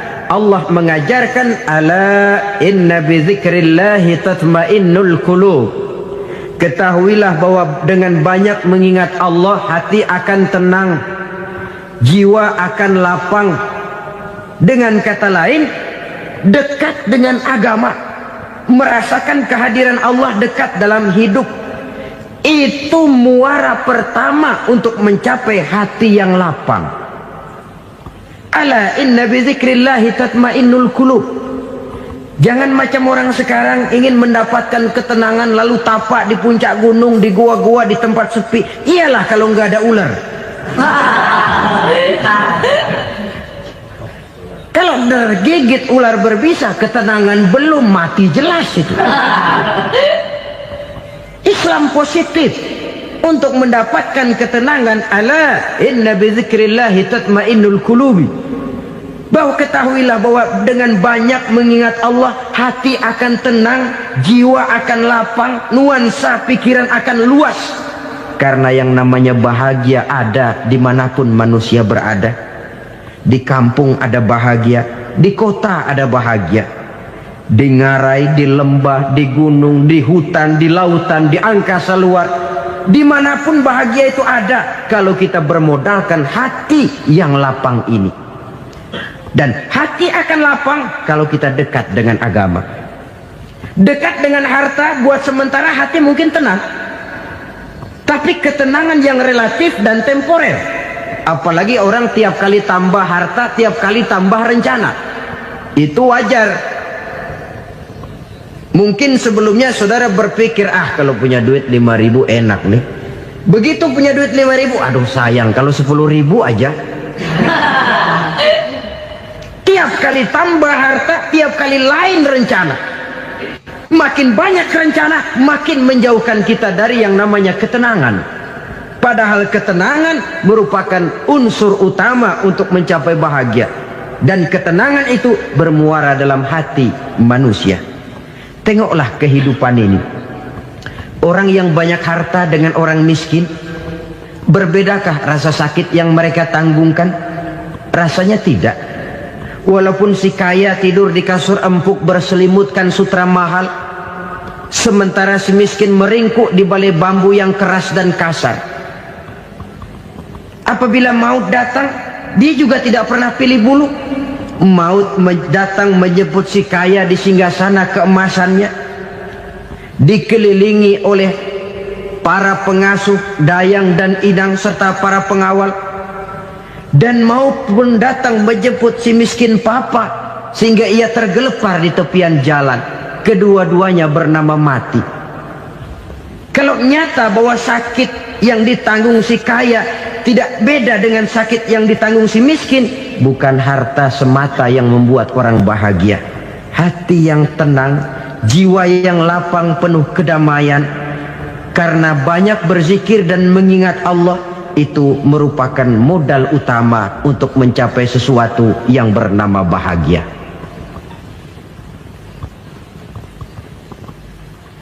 Saudara hadirin yang saya hormati, inilah yang pertama dari 4 ciri yang digambarkan oleh Nabi tentang tanda-tanda orang bahagia. Dan harus berangkat dari yang pertama ini, hati yang lapang. Ini yang harus kita miliki lebih dahulu. Baru nanti akan menyusul kepada poin yang ketiga, kedua, dan selanjutnya. Sebab kalau hati sudah terisi dengan jiwa yang lapang, seluruh persoalan insya Allah akan bisa kita atasi dengan sebagaimana mestinya. Yang kedua sekarang, tanda orang bahagia menurut baginda Nabi, markabun syariah. Orang bahagia itu, kata beliau, punya kendaraan biar cepat asal lancar. Artinya kemana dia mau pergi mudah. Apa maksud hadis ini? Kalau kita kaji lebih dalam, kendaraan itu kan alat transportasi. Transportasi tidak lain adalah usaha memudahkan komunikasi. Pindah dari situ kepada teori bahwa manusia adalah zon political, makhluk bermasyarakat yang tidak bisa memenuhi kebutuhan hidupnya secara sendirian. Kita memerlukan keberadaan orang lain dalam kehidupan ini. Untuk memakai baju saja kita sudah perlukan petani yang tanam kapas, pabrik yang memintal kapas jadi benang, pabrik yang menenun benang jadi kain, sampai kepada mesin jahit, sampai kepada tukang jahit. Itu cuma untuk memakai pakaian saja. Tidak seorang pun di antara kita yang sanggup memenuhi kebutuhan hidupnya secara sendiri. Kita perlu orang lain. Maka kebebasan dalam arti mutlak, kebebasan tanpa batas, itu tidak mungkin ada dalam kehidupan. Karena kita mengadakan yang disebut interaksi sosial. Setiap kegiatan kita tentu melibatkan orang lain. Menurut kita barangkali kita bebas jalan di jalan raya semaunya, tapi orang lain berkendaraan pun merasa bahwa ini ada juga jalan haknya, dan begitu selanjutnya. Oleh karena itu, maksud dari kendaraan yang cepat ini adalah khulata'uhu ma'as solihin. Lingkungan pergaulannya terdiri dari orang-orang soleh. Pergaulannya luas. Kemana dia pergi ada temannya. Kesulitannya ada tempat dia cerita. Dan kesulitan kalau sudah diceritakan kepada orang lain, taruh kata orang itu tidak bisa menolong, namun menceritakannya kepada orang yang kita percayai, kan paling kurang sudah mengurangi beban jiwa, mengurangi tanggungan batin, merasa masih ada tempat kita cerita. Maka lebih baik orang awam yang mau bergaul ketimbang orang setengah alim tapi ngunci pintu. Sebab nantinya akan timbul sikap picik, cupik pandangan, dan tidak luas menghadapi kenyataan dalam kehidupan ini. Namun yang harus kita garis bawahi, pergaulan memang mesti luas. Namun jangan sekali-kali lupa bahwa pergaulan sangat besar pengaruhnya dalam ikut membentuk kepribadian manusia. Sehari-hari bisa kita bilang, kalau kita dekat sama tukang minyak wangi, sekalipun nggak dibagi minyaknya, baunya tentu dapat. Betul? Tapi dekat sama tukang elas, walaupun nggak kena apinya, asapnya mesti kena. Kalau Syauqi mengatakan lebih jelas lagi, man asyaral asyrafa asya musyarrafan wa muasyiral anzali ghairu musyarrafin. Awalam taral jildal hakira muqabbalan bisagri lamma sara jildal mushaf. Siapa yang bergaul dengan orang mulia, dia bakal ikut menjadi mulia. Tapi siapa yang berteman dengan orang hina, dia tidak bakal ikut menjadi mulia. Tidakkah kau lihat, kata Syauqi, kulit kambing yang hina pun dicium orang ketika menjadi kantong Quran. Kulit kambing hina, kalau dia sendirian gak ada yang mau cium. Tapi begitu dia bergaul dengan Quran, menjadi kantong Quran, dipakein minyak wangi, ditaruh di tempat yang tinggi, mau diambil dicium dulu, dibawa dengan penuh hormat dan hati-hati. Kulit kambing yang hina lantaran berteman dengan Quran, numpang mujur. Tapi coba lihat kalau kulit kambing berteman dengan kayu, jadi beduk, habis. Zohor dikemplang, asar dipukul. Itu pun sedikit saja, cuma salah milih teman. Yang temannya Quran dihormati orang, yang temannya kayu lantaran jadi beduk, gelap-gelap subuh orang udah kemplangnya.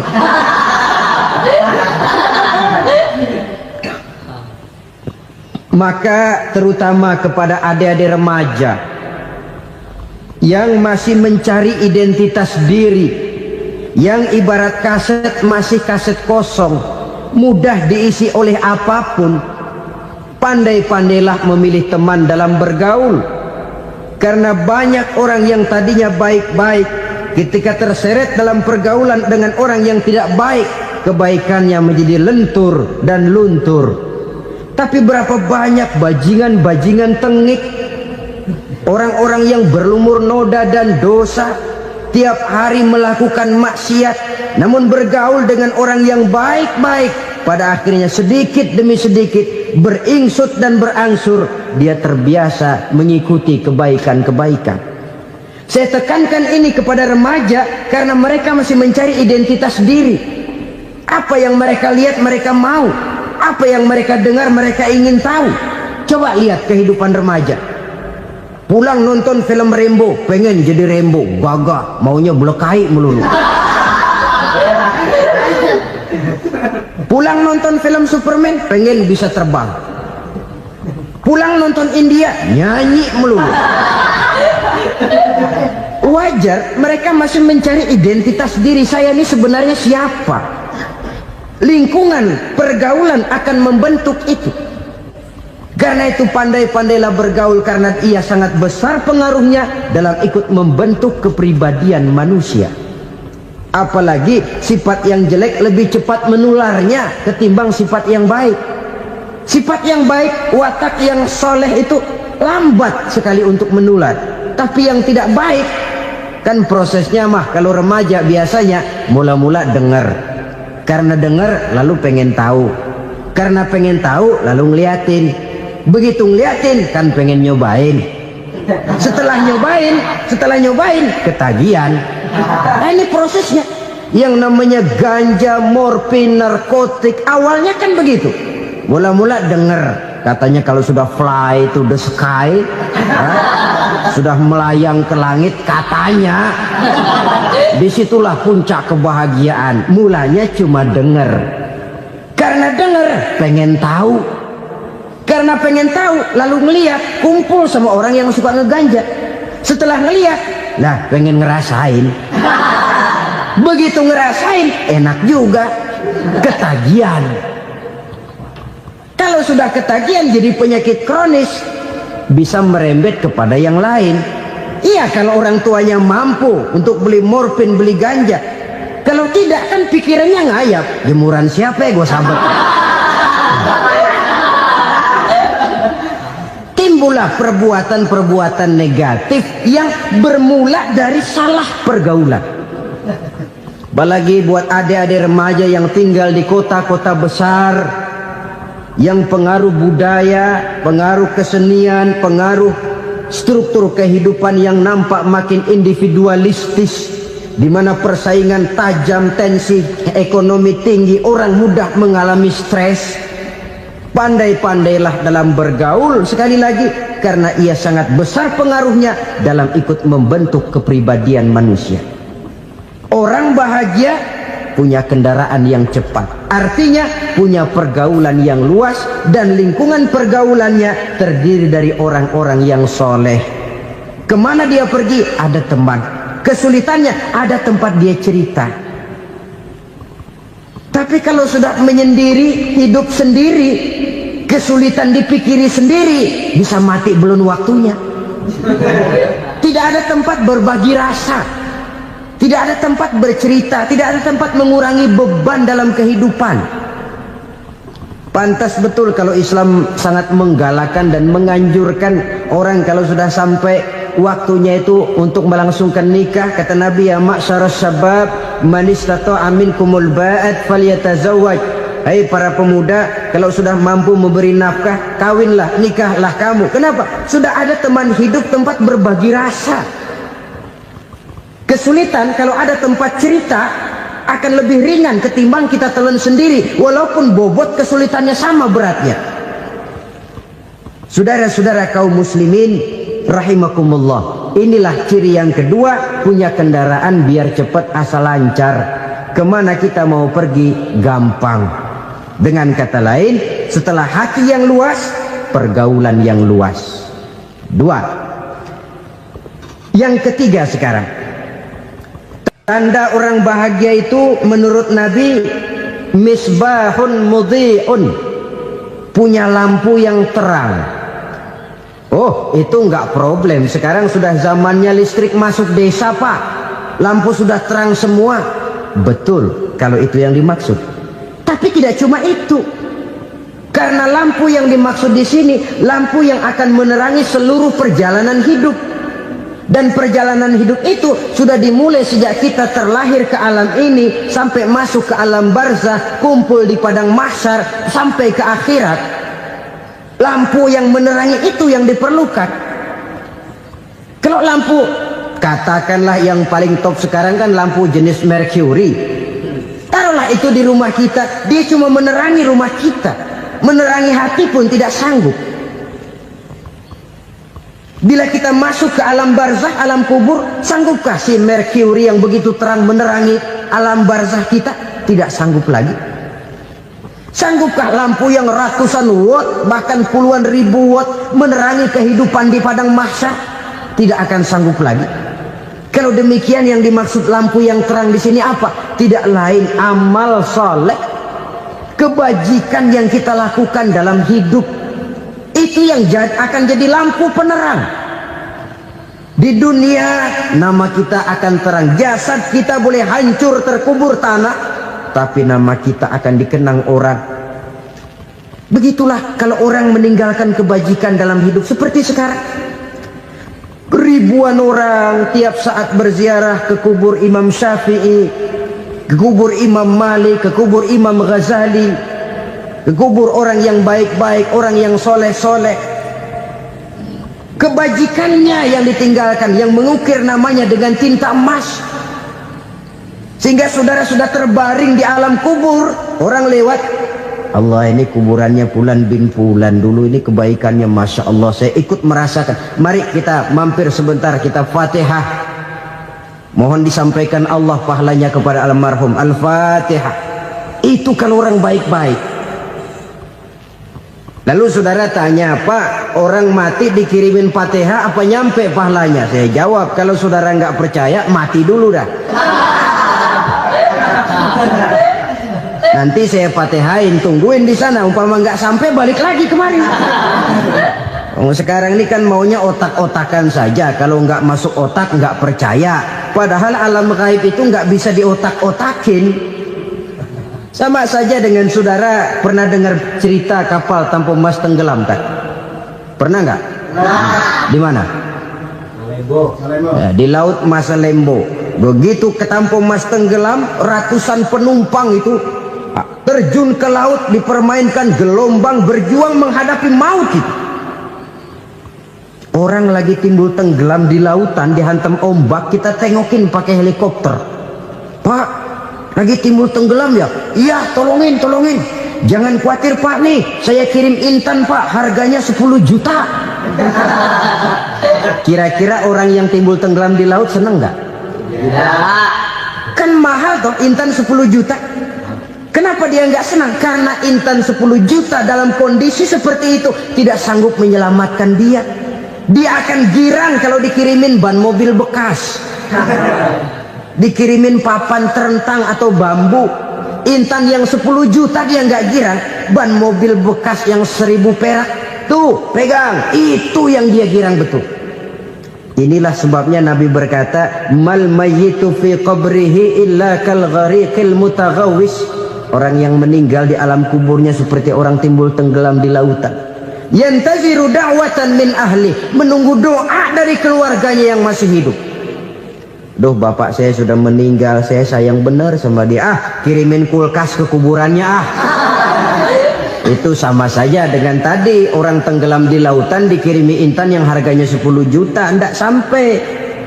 Begitulah kalau kebajikan yang kita tinggalkan dalam hidup, sudah mati pun kubur kita masih diziarahi orang. Tapi kalau jahat yang kita tinggalkan, boro-boro lah orang mau doa lewat dekat kuburan kita juga serem. Tuh bajingan no, dulu mati dipendem di situ tuh. Jangan lewat situ, ntar kesurupan, jangan. Lewat saja orang ngeri. Konon lagi membacakan Fatihah dan mengirimkan doa. Hidup pada hakikatnya adalah kesempatan untuk berbuat baik. Maka sekali kesempatan itu diberikan, manfaatkan dengan sebaiknya. Sebab kesempatan kedua tidak akan pernah ada. Kesempatan berbuat baik di sini, di akhirat sudah pembalasan namanya. Sekali kesempatan itu dicabut, dia tidak akan pernah dikembalikan lagi. Kata Iqbal, hidup tidak mundur ke belakang, Bung. Berhenti diinjak orang, mundur hancur. Tidak ada kata mundur dalam hidup ini. Berhenti diinjak orang, mundur kecebur. Tidak ada kata lain. Harus maju dalam kehidupan, dalam artian yang positif. Hidup adalah kesempatan untuk mengumpulkan kebajikan yang sebanyak-banyaknya. Di situ nilai daripada manusia. Sekarang ini memang nggak kelihatan kok, orang yang banyak pahala sama yang banyak dosa nggak kelihatan kok. Barangkali kalau habis bikin dosa palanya pada benjol, mungkin orang takut sama dosa. Tapi sekarang sama saja, orang yang banyak dosa dengan yang nggak banyak dosa jalan bareng dari belakang, sama, nggak kelihatan beda. Tapi ada waktunya di mana pahala memegang peranan, di mana dosa diperlihatkan. Sama saja kalau kita bawa mobil siang, lampu kan nggak begitu berfungsi. Apa lalu bilang, alah ini lampu berat-beratin, copot-copotin aja dah. Tidak perlu begitu. Kenapa? Pada suatu saat malam senja akan datang. Bila matahari terbenam, senja pun datang, gelap mulai merayap, disitulah baru terasa perlunya lampu. Pahala begitu. Sekarang orang yang nggak ada pahalanya nggak kelihatan dalam kehidupan. Tapi pada satu saat senja kehidupan akan datang. Ajal merenggut nyawa, malam merayap, dan hidup mulai diliputi kegelapan di alam barzakh. Dikala itu kalau nggak punya lampu, alangkah malangnya kita. Sebab amal yang baik, kata Nabi, di alam barzakh itu akan diciptakan menjadi perempuan yang cantik menemani kita. Amal yang jahat akan menjadi orang yang paling jelek nemenin kita. Udah di tempat gelap yang nemenin jelek.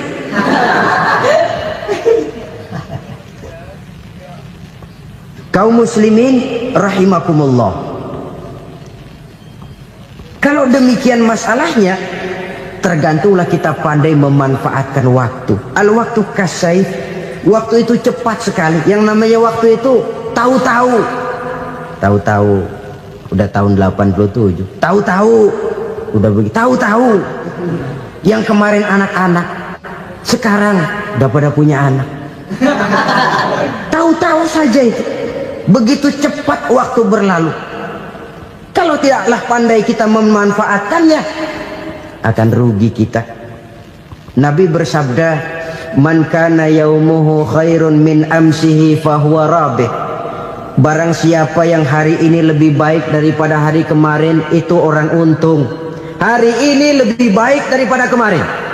Bulan ini lebih baik dari bulan kemarin. Tahun ini lebih baik dari tahun kemarin. Itu orang yang beruntung. Tahun kemarin sembayangnya maghrib doang, sekarang udah tambah isya. Tahun kemarin cuman Idul Fitri aja ngancem bener, sekarang udah tambah Jumat, lalu tambah lagi maghrib, tambah lagi isya, dan selanjutnya. Hari ini lebih baik daripada kemarin, itu orang yang beruntung. Wa man kana yaumuhu mislu amsihi fahuwa khasir. Lalu barang siapa yang hari ini sama saja dengan hari kemarin, itu orang rugi. Hari ini sama dengan kemarin, rugi itu. Bulan ini begitu, bulan kemarin begitu, tahun ini begitu, tahun lalu juga begitu. Rugi itu orang. Rugi apa? Rugi umur. Umur tambah, amalan nggak pernah tambah.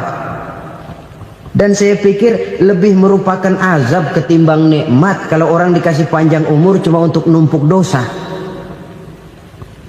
Mending mana? Panjang umur banyak dosa sama pendek umur dikit dosa? Mending mana? Mending mana? Ya, paling mending tentu panjang umur banyak pahala. Tapi kalau tidak, sekali lagi, lebih merupakan azab ketimbang nikmat kalau orang diberikan panjang umur tapi cuma untuk sekedar menumpuk dosa. Kehilangan kesadaran bahwa dunia bukan terminal akhir dari satu perjalanan. Dia cuma halte di mana kita berhenti sebentar untuk menuju kepada terminal yang hakiki. Saudara-saudara kaum muslimin rahimakumullah. Inilah lampu yang akan menerangi kehidupan. Amal yang kita lakukan di dalam kehidupan. Jadi yang dimaksud dengan lampu yang terang, kebajikan yang kita kerjakan dalam hidup. Nah, setiap orang di awal tadi saya bilang ingin bahagia. Bahagia itu kan hakikatnya kumpulan senang dan selamat. Senang, selamat. Apa bedanya? Senang tapi tidak selamat, nggak bahagia. Selamat tapi nggak senang, nggak bahagia orang. Contoh, kalau orang korupsi, duitnya banyak, senang dia, tapi keselamatannya. Ada tentara baris di samping rumahnya udah bingung, padahal tentara latihan. Tentara cuma latihan, dia bingung. Senang, tapi karena keselamatannya tidak terjamin, dia tidak bahagia. Sebaliknya pegawai negeri jujur benar, cuma segaji-gajinya, selamat nggak korupsi, tapi melarat, ya nggak bahagia juga, kurang senang. Kesenangan dan keselamatan untuk dunia saja, ya sekali lagi, kalau cuma sekedar untuk dunia saja, bisa dibeli pakai uang. Bisa dibeli pakai uang. Saudara ingin selamat, bisa dibeli pakai uang. Saudara ingin senang, bisa dibeli dengan uang. Tapi setelah mati masuk ke alam barzah, habis kekuasaan uang. Nggak bisa lagi beli keselamatan pakai uang, tidak mungkin lagi membeli kesenangan dengan uang. Di situ pahala yang megang peranan. Makin banyak pahala, makin banyak saham untuk membeli kesenangan dan keselamatan, untuk memperoleh yang namanya bahagia. Dan jangan lupa loh, di alam barzah kita nggak sebentar, menunggu datangnya kiamat. Loh iya, kalau kita begitu dikuburin terus kiamat datang, untung. Tapi kalau masih harus 1000, 2000, puluhan ribu tahun yang akan datang, dalam satu penantian yang begitu lama, tanpa saham untuk memperoleh kebahagiaan, satu kemalangan yang tidak ada pernah putus-putusnya. Janganlah tergelincir oleh kebahagiaan sebentar yang menipu dengan mengorbankan kebahagiaan hakiki yang berjangka panjang. Apa artinya senyum sejenak kalau harus ditebus dengan tangis seumur hidup? Biarlah kita minum jamu, pahit memang, getir memang, tapi kan besok badan sehat. Daripada sekarang minum sirup, manis memang, enak memang, tapi bibir pada jontor besok. Sirawan, batuk, nggak karu-karuan. Banyak orang tertipu oleh kesenangan yang sebentar. Padahal laisa kullu ma yalma'u zahaban. Belum tentu semua yang berkilat itu emas. Belum tentu semua yang gemerlap itu intan. Karena itu, marilah manfaatkan kesempatan yang diberikan Allah ini untuk mengumpulkan kebajikan yang sebanyak-banyaknya. Yang terakhir sekarang, yang keempat, tanda orang bahagia kata Nabi. Zaujatun salihah. Orang bahagia itu tanda yang keempat kata Nabi, punya istri biar cakep asal taat. Udah surga itu gitu. Cakep taat. Istri kayak gitu, kalau belum mati jangan dikuburin dulu. Sudah cakep taat lagi. Tapi kadang-kadang enggak, udah jelek ngadat melulu. Apa yang mau dipilih? Sebab itu Quran mengatakan istri pakaian untuk suami, suami pakaian untuk istri. Kenapa suami istri diibaratkan pakaian? Alangkah tingginya gaya bahasa Quran ini. Suami istri teman hidup, hidup perjalanan panjang. Sejak kita dalam rahim sudah ada hidup kan di sini. Sampai ke alam dunia, masuk ke alam barzah, kumpul di padang mahsyar, sampai menuju akhirat, itu perjalanan hidup. Carilah istri atau suami teman hidup yang membawa manfaat tidak hanya kehidupan di dunia ini, sampai di alam barzah, sampai di padang mahsyar. Suaminya mungkin meninggal lebih dulu, atau istrinya mungkin meninggal lebih dulu, tapi suami atau istri yang masih hidup berbuat kebajikan. Suami saya meninggal, ada hartanya, saya sedekahkan, niat pahala untuk almarhum suami saya. Ini teman hidup. Tidak dibatasi dan tidak bisa dipisahkan oleh maut sekalipun. Zohirnya mungkin pisah, badannya mungkin pisah, tapi hatinya, jiwanya, kebersamaannya dalam menghadapi kehidupan. Karena itu, saudara-saudara, bahasa Quran indah. Suami istri diibaratkan seperti pakaian. Apa fungsi pakaian? Pertama, pakaian jadi kebanggaan. Artinya suami harus menjadi kebanggaan istri, istri harus jadi kebanggaan suami. Yang kedua, pakaian itu kan fungsinya menutup aurat. Artinya sesama suami istri harus saling menjaga kekurangan masing-masing. Jangan malah sesama suami istri saling membongkar rahasia dan aibnya sendiri-sendiri. Istrinya diceritain jeleknya di mana-mana, atau suaminya dibongkar rahasianya di pasar umum. Itu sudah tidak lagi berfungsi sebagai pakaian. Kenapa semua ini diperlukan? Karena kita menyadari bangsa yang baik terdiri dari masyarakat yang baik. Masyarakat yang baik merupakan susunan dari warga yang baik. Warga yang baik adalah terdiri dari rumah tangga yang baik. Dan rumah tangga yang baik merupakan susunan dari pribadi yang baik. Dari situ langkah dimulai. Membangun satu bangsa yang baik diawali dengan membangun rumah tangga yang baik, dengan menciptakan pribadi-pribadi yang baik. Sehingga dari sini diharapkan berkembanglah nilai-nilai kebaikan. Orang akan bahagia mempunyai istri yang soleh.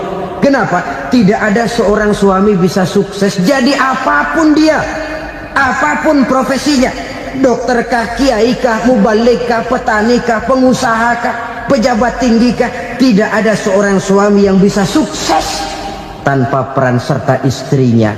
Walaupun memang peranan itu tidak begitu kelihatan, tapi sangat menentukan. Karena itu, saudara hadirin yang saya hormati, Islam sangat menghargai kaum wanita, memberikan kedudukan yang tinggi sepanjang tidak mematikan kodrat kewanitaannya. Nah, kalau sudah kesuksesan ini diawali dari rumah tangga, karier di masyarakat mudah untuk dikejar. Tapi keberantakan di rumah tangga merupakan kegagalan pertama di tempat lain. Nah, inilah saja yang dapat Al-Fakir sampaikan pada pertemuan kali ini. Wah, alam ini kene mah kale wong kita dilatih baik. Kalau bukan alus pijak meranut latih iman ngetan. Itu kenyataan pun antara kami udah kemerono.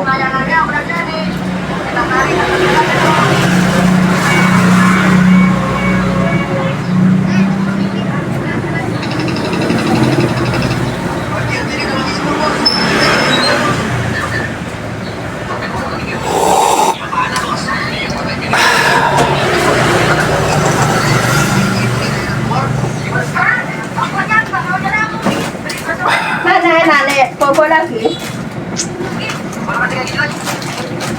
Pencet tuh. Jadi mah minta agak yang bisa.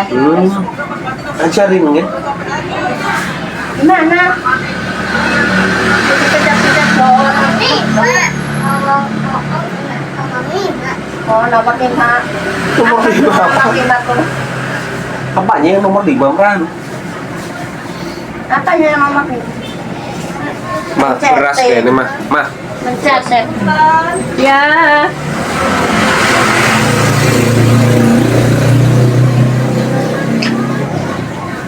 Apanya motor-motor kayak gitu?